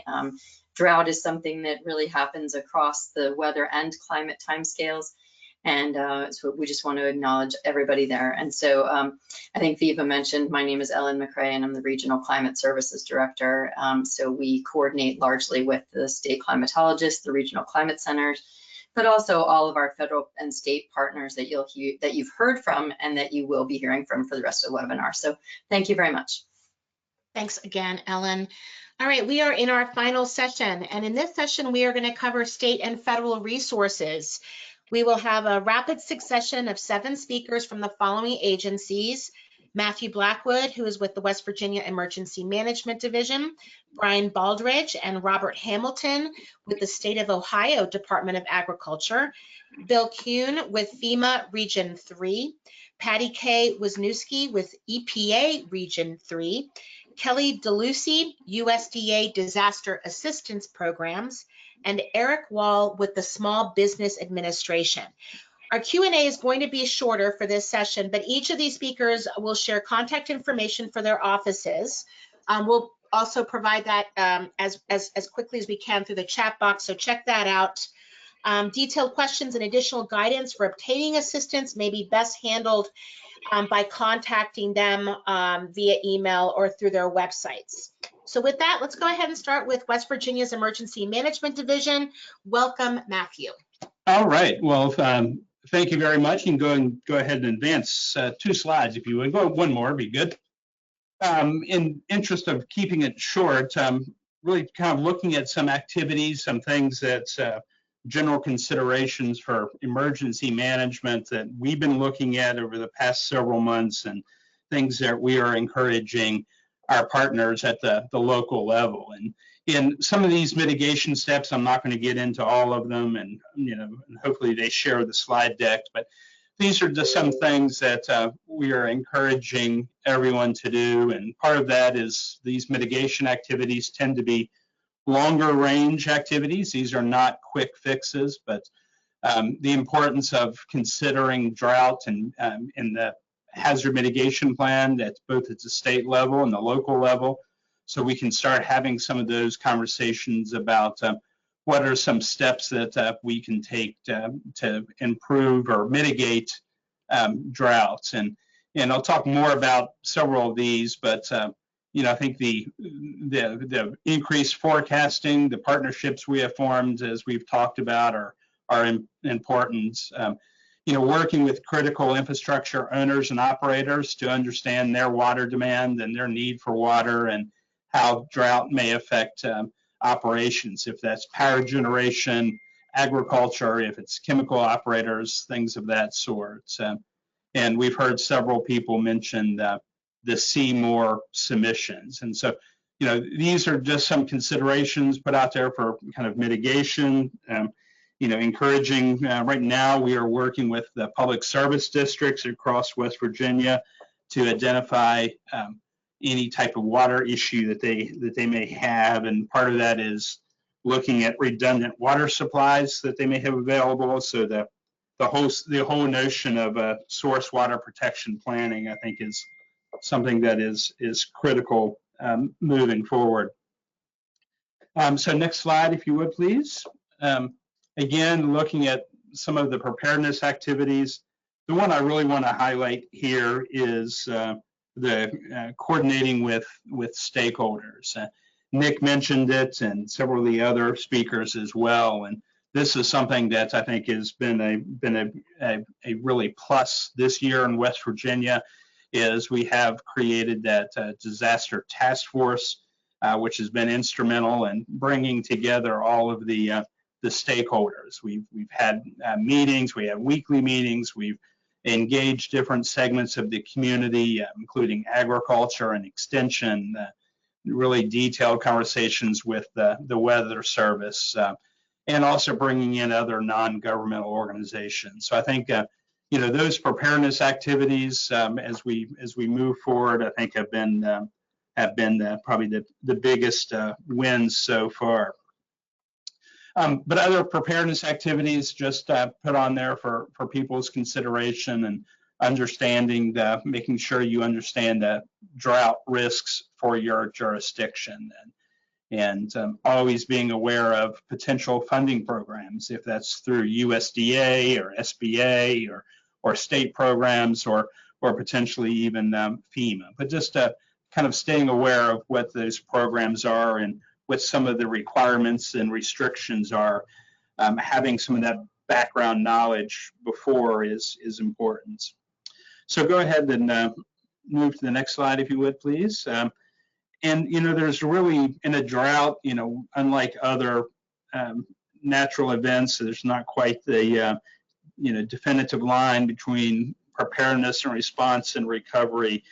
So some of these activities cross all boundaries. But one of our big pieces that we've been working with counties on is for them to understand their legal authorities related to activities that they can take, if that's for a county fire ban, if it's for instituting conservation measures, that the counties really need to be aware, and all jurisdictions need to be aware of their legal authorities. So I think that that's important. And we have been doing things here at the state within our emergency operations center to ensure that we have connectivity with all the counties and other state agencies and federal agencies. So I think that that's important. We've been working very closely with our state governor's office to ensure that any type of state declaration is made in a timely fashion. Maintaining situational awareness, as I mentioned, and then something with the drought that we have really been focusing on is the secondary consequences. So if that might be, increased fire risk, we've been seeing more concerns related to some of the stinging insects, so yellow jackets and bees and things of that sort. So something that you wouldn't necessarily think about because of the drought. But I think those are, some of the activities that we've been doing response. And in addition to, the weekly calls, we have some calls that are specifically focused on agriculture, and then we have other task force calls that are a much wider audience. So next slide, if you would. Again, I think the big piece for us is knowing who the sources are for help, and forming some of these partnerships, communicating, discussing funding, working across all communities to understand who has been impacted and how, and what does that look like. And specifically with agriculture, and I think we heard some good conversations related to the damage or the harm that is being done to agriculture across the state. But it also has identified some areas where we probably need to do some more, specifically related to private wells. Who is responsible, what funding programs are available for private wells, and also in ensuring that local fire departments, most of West Virginia is voluntary fire departments, but ensuring that they have water, adequate water for fire suppression. So these are all things that kind of understanding some of the different impacted communities, just so that we have some of that awareness. And if you would, one more slide, I think, is where I was just, and again, sorry for the messed up formatting, but this kind of captures the slides, and I'll just kind of leave it there and just focus on a couple of things that are there on the bottom, and that is ensuring that we involve the whole community, all the stakeholders, and we've done a great deal of work to identify all those stakeholders and engage them in this process and communicating, and then pushing out the CMOR submission request so we can ensure that we have the most accurate situational awareness. And the next slide is this contact information, and so I will stop there. Thank you so much, Matt. We're going to move on now to Brian and Robert, who are next. Take it away.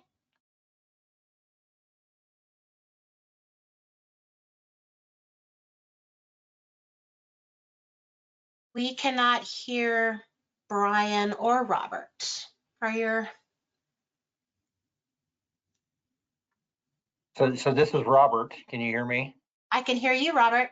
Okay, great. Not for sure if Director Baldridge, I know he had a busy day, so was in a meeting with him earlier this morning, so perhaps he got delayed. You can advance to the next slide.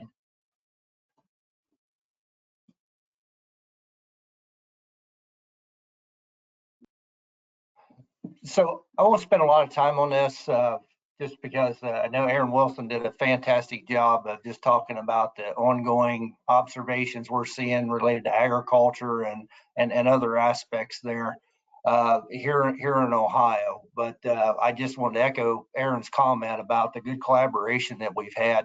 I know certainly on a weekly basis, connecting with OSU and some of the various partners has just been very good for us to just to share information. So you can go on to the next slide, please. I did want to just focus on our drought work group, and I know Aaron had mentioned this, but probably early September, we did formalize a work group that is co-chaired by our Ohio Emergency Management Agency and our Department of Ag. And I really think what this helped us do was really just to formalize the coordination among some of those state agency and partners that may have a vested interest in it, but it may not be as close to landowners and the general public. And you see the list there of folks that have that are part of the drought work group. All of them have a certain aspect or interest in drought, or perhaps a resource. And I think really what this group has done, especially coordinated through the Ohio Emergency Management Agency, they're certainly great at communicating when there's some type of a natural disaster or emergency. So I think what has really helped with this work group is it pulls all of this, state agency level folks together to talk about the current status, and then look at what resources they have and how they may be able to assist. And then in addition to that, there are state agencies like our Department of Agriculture. The division that I work for is very closely connected with soil and water conservation districts.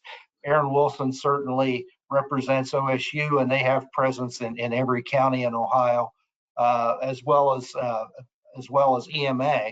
So we're able then to disperse any information that we have back down to a very local level at the county. So it's been very helpful for us to form this work group. We had a meeting actually earlier this morning, and we continue to meet on a bi-weekly basis. Next slide, please. I just wanted to talk briefly just about some of the drought and the communications and outreach that we've been doing along with some of our soil and water conservation districts. So early on, we've established a drought resource page, and we certainly share information.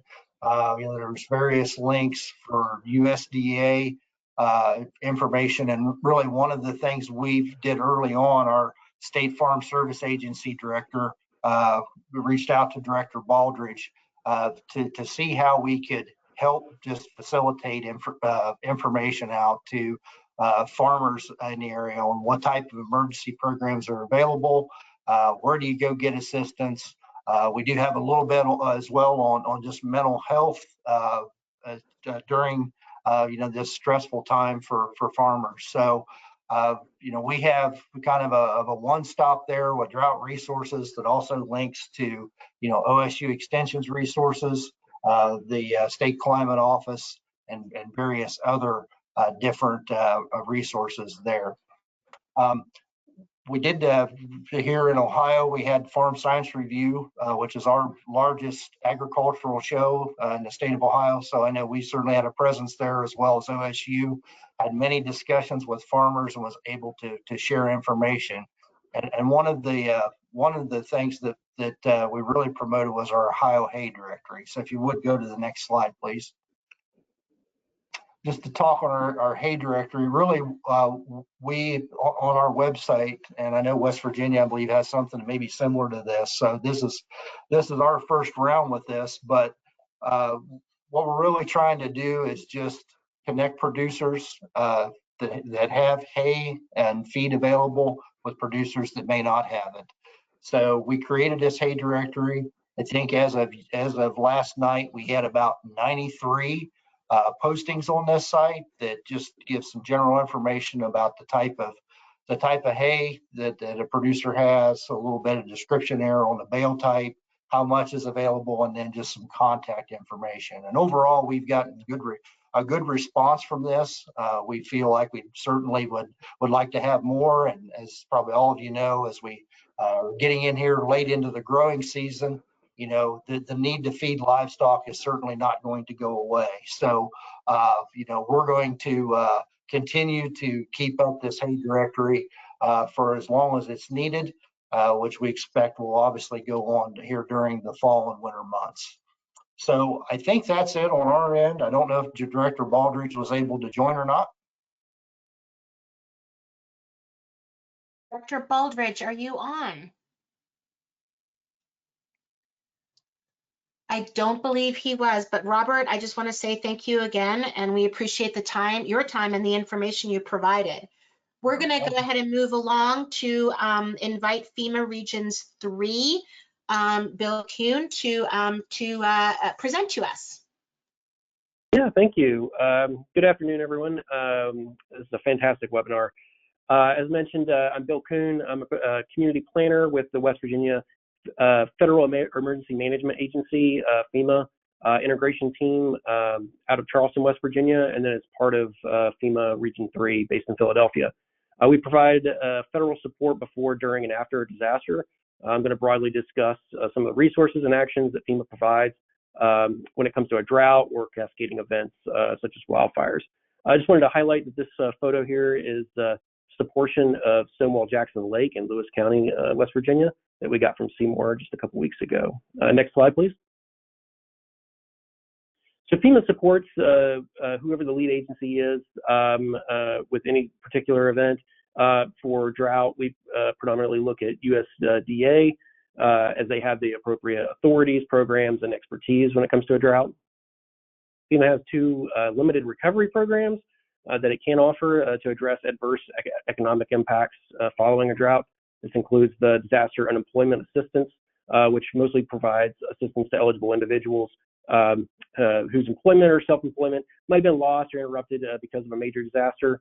This includes seasonal laborers. This is funded by the Disaster Relief Fund, but is delegated through the Department of Labor. And then there's the Disaster Supplemental Nutrition Assistance Program. This provides 1 month of food assistance to eligible households that are affected by a disaster.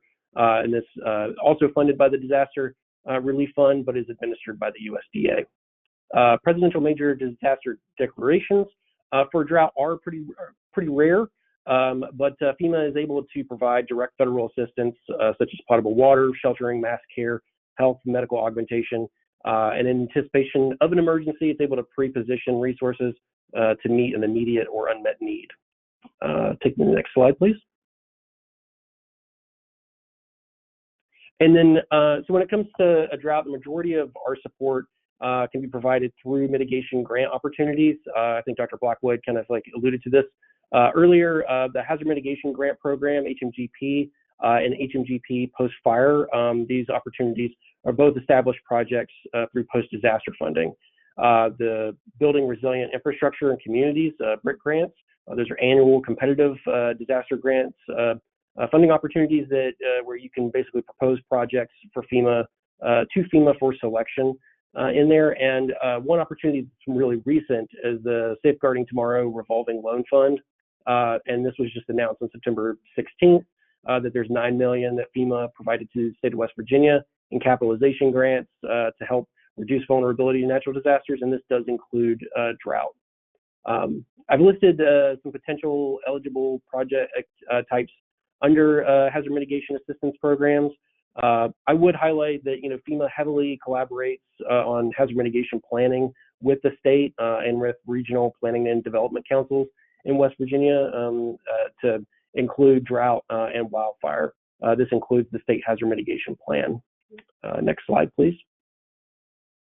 So should there be a cascading event such as a wildfire, there is the Fire Management Assistance Grant, FMAG program, whereby the governor can request assistance if the state has an approved hazard mitigation plan, which it does. The latest one is October of last year. And if it meets or exceeds the individual fire or cumulative fire threshold. We just had a training on FMAG with the West Virginia Emergency Management Division back in February, and we're planning to do one next year in 2025. This just covers a little bit of the eligible costs that are included in there. Go ahead to the next slide. And then lastly, here's some takeaways, to support mitigation and long-term recovery efforts. So nearly in West Virginia specifically, nearly 120 jurisdictions in West Virginia have yet to adopt their local hazard mitigation plan. This can limit access to funding, so we're encouraging folks to adopt those in their communities or special districts. We're encouraging folks to support mitigation planning through other plans, such as comprehensive plans, and to provide feedback to regional planning and development councils for their annual plan updates. Encouraging jurisdictions to ensure that mutual aid agreements are up to date and exercised. And lastly, to just use preparedness materials that we provide on FEMA.gov. Provided one here for wildfires and creating defensible space for homes and their property. But I encourage you to check those out on FEMA.gov. My contact information is provided here, but feel free to reach out anytime that you have questions. Thank you for your time and the opportunity to speak today. Bill, thank you so much. This is great information. I just want to call folks' attention. I put something in the chat. This webinar is running a little bit late, as you can tell. We've got so much great information. However, we are going to stay online to get through the balance of our speakers, which we have 3 more excellent panelists to share additional information about resources that are available. So with that, I invite Patty K. Wisniewski to go ahead and start the next presentation. Thank you, and good afternoon, everyone. I am the Security and Resilience Coordinator at EPA Region 3 out of Philadelphia. You can go to the next slide. EPA regulates water utilities, but we and other areas of the agency also regulates stormwater as well as wastewater agencies. What I'm going to talk to you about today are some of our tools and resources to assist with planning and response to drought as well as wildfires. Creating resilient water utilities is probably our premier program to assist not just the utilities, but also the communities in looking at a risk assessment for their area, coming up with best practices to implement. Our tools and this creating resilient water utilities is actually a technical assistance program. So we have contractors working closely with communities. They bring great experience and lessons learned from other communities they've worked with. They can connect communities with other partners in their communities, speak about funding opportunities. And this is all about building resiliency into our infrastructure. You've heard about tremendous impacts already to our infrastructure. Next slide, please. One of the wonderful tools that we've created is incident action checklist.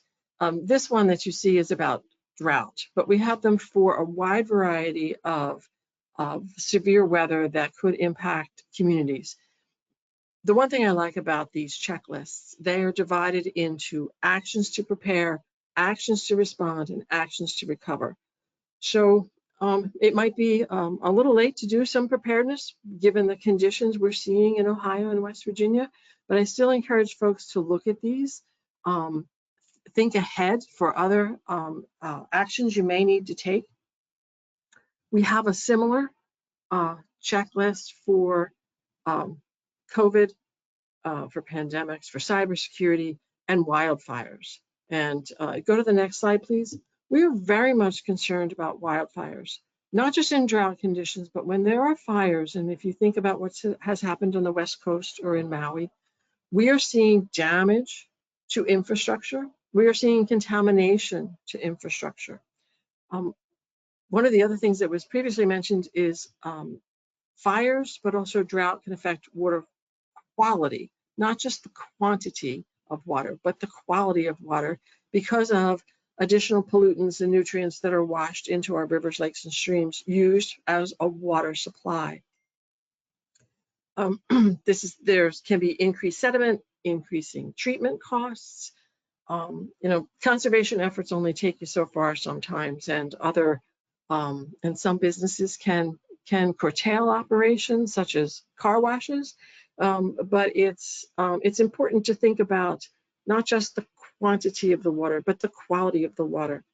What we've seen with fires as well, and this was mentioned as well concerning drought, is loss of fire canopy or additional leaf litter on the forest floor.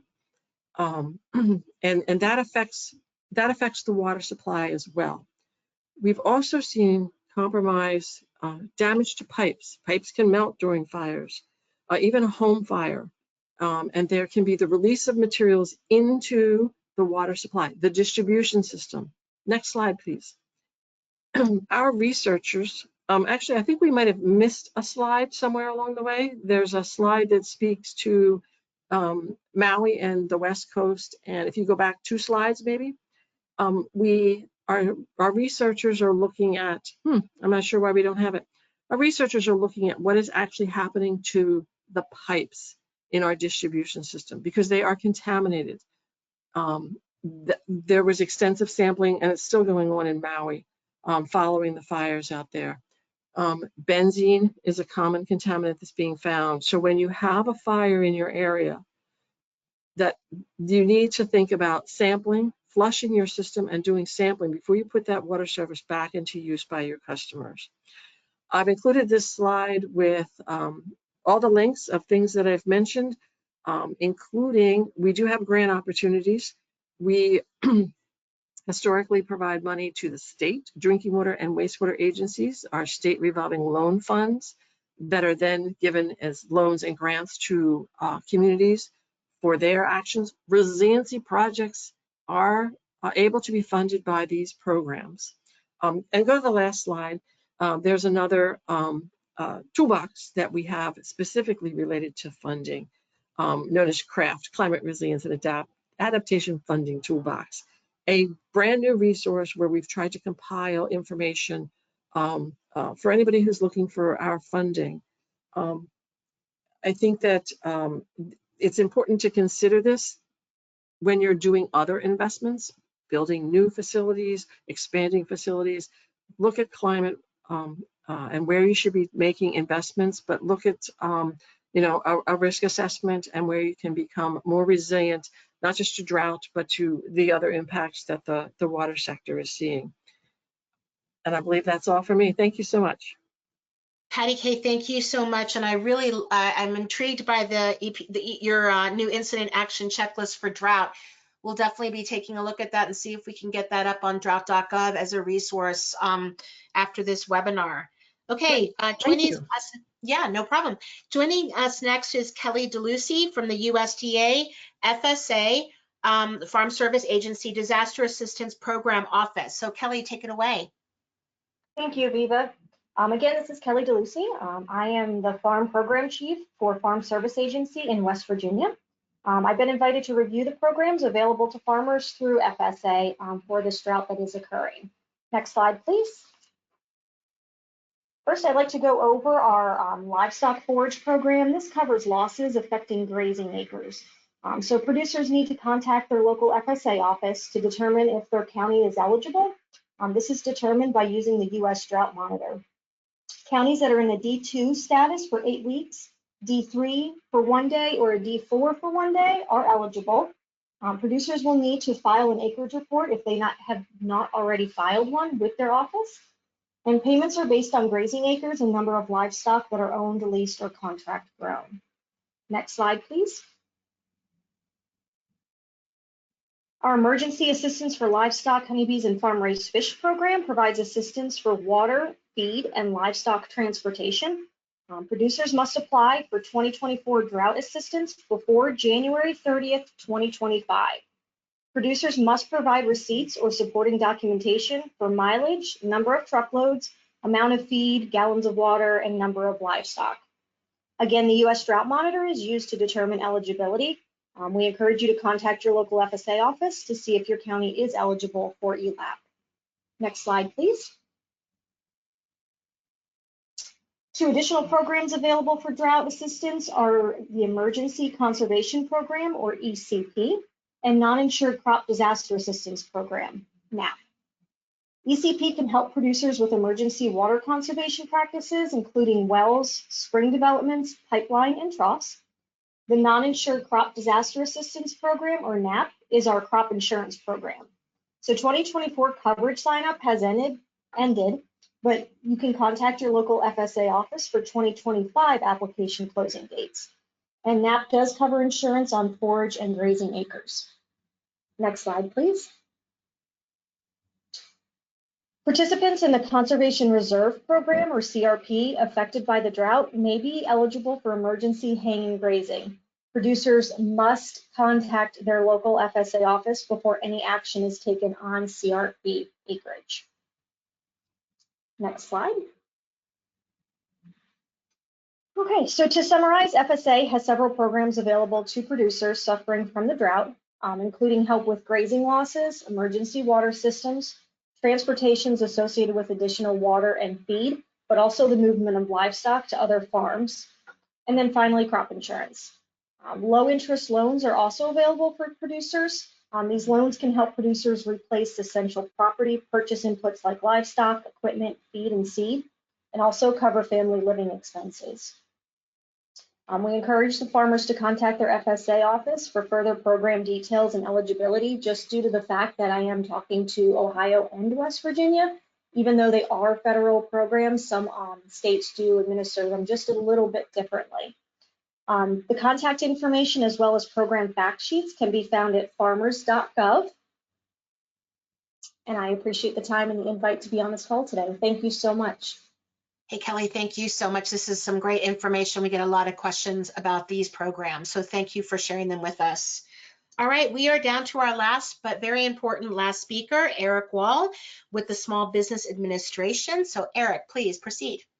Thank you, and happy Friday to everybody. Thank you for staying till the end of the call and listen to this message. I appreciate it. My name is Eric Wall. I work for the Office of Disaster Recovery and Resilience within the Small Business Administration. Some of you may be surprised to hear that the Small Business Administration has a disaster component, but indeed we do. The SBA is authorized to make disaster declarations as a result of certain disasters that occur within counties. For instance, Helene is going to be a presidential IA for many counties in Florida, Georgia, South Carolina, North Carolina, Tennessee, and probably some others. SBA, after FEMA makes their declaration, will also make a declaration, and those in those declared counties will be eligible for assistance. Well, for this call, if you go to the next page, you will see these counties listed in the states that are declared for economic injury disaster loan assistance. These are drought declared counties as declared by the USDA. When the USDA makes a declaration for drought, SBA automatically makes a declaration as well. And those businesses or private nonprofits that reside or have businesses within these areas, these counties, are eligible for Small Business Administration disaster loans. The disaster loans are taxpayer subsidized, so the interest rates are low, probably less than 4% in all cases. So take a look at these counties. If you're in one of these counties, you have a business that is not considered an agricultural enterprise, we at SBA can provide assistance to you. You heard earlier that the USDA has programs available, the FSA has programs available. If you're an ag entity, then you would go to that entity for assistance. But if you are a business that's non-ag related, you would be eligible if you reside in these counties and you can show that you had economic damage as a result of the declared disaster event. Okay, next page, please.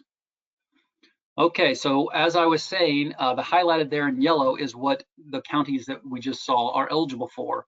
Working capital loans up to $2 million if you are a small business in the counties that have been declared.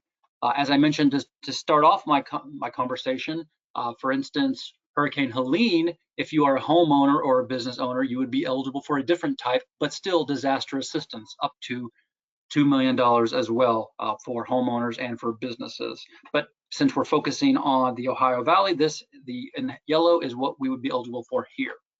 Okay, next one, please.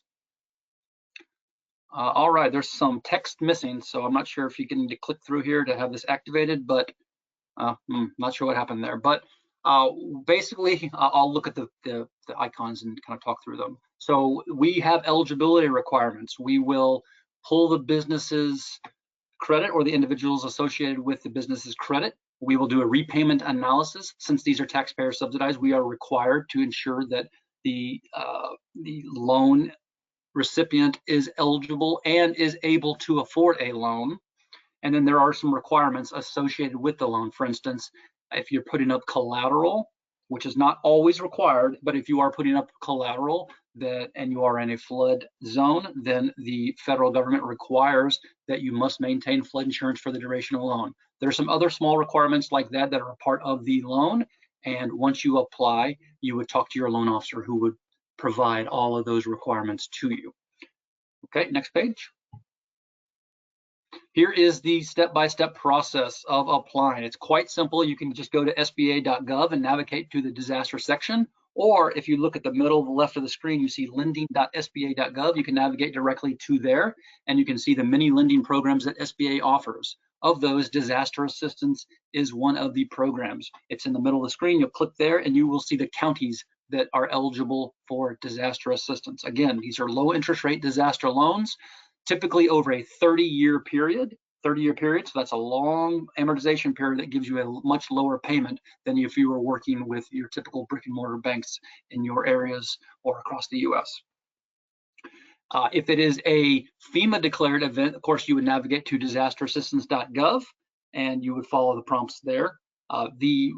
On the economic injury loans, we have 9 months from the date of the declaration to allow applications to come in. After 9 months, you would have to describe to us in narrative form why you are past the deadline. And typically it'd have to be through no fault of your own as to why you hadn't applied within the 9 months during that disaster declaration period.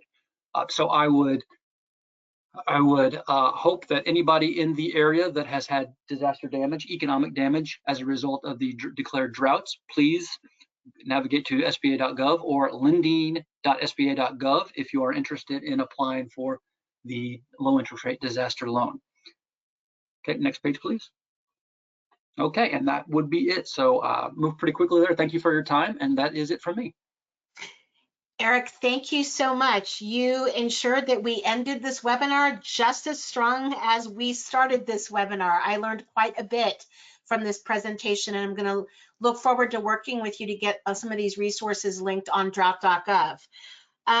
If you all would indulge me for a few final comments before we end, I want to say a big thank you to those speakers who stayed on even though we were running late. We know that you all have important schedules, and we appreciate you staying on to provide this valuable information. I also want to say thank you to all of our attendees.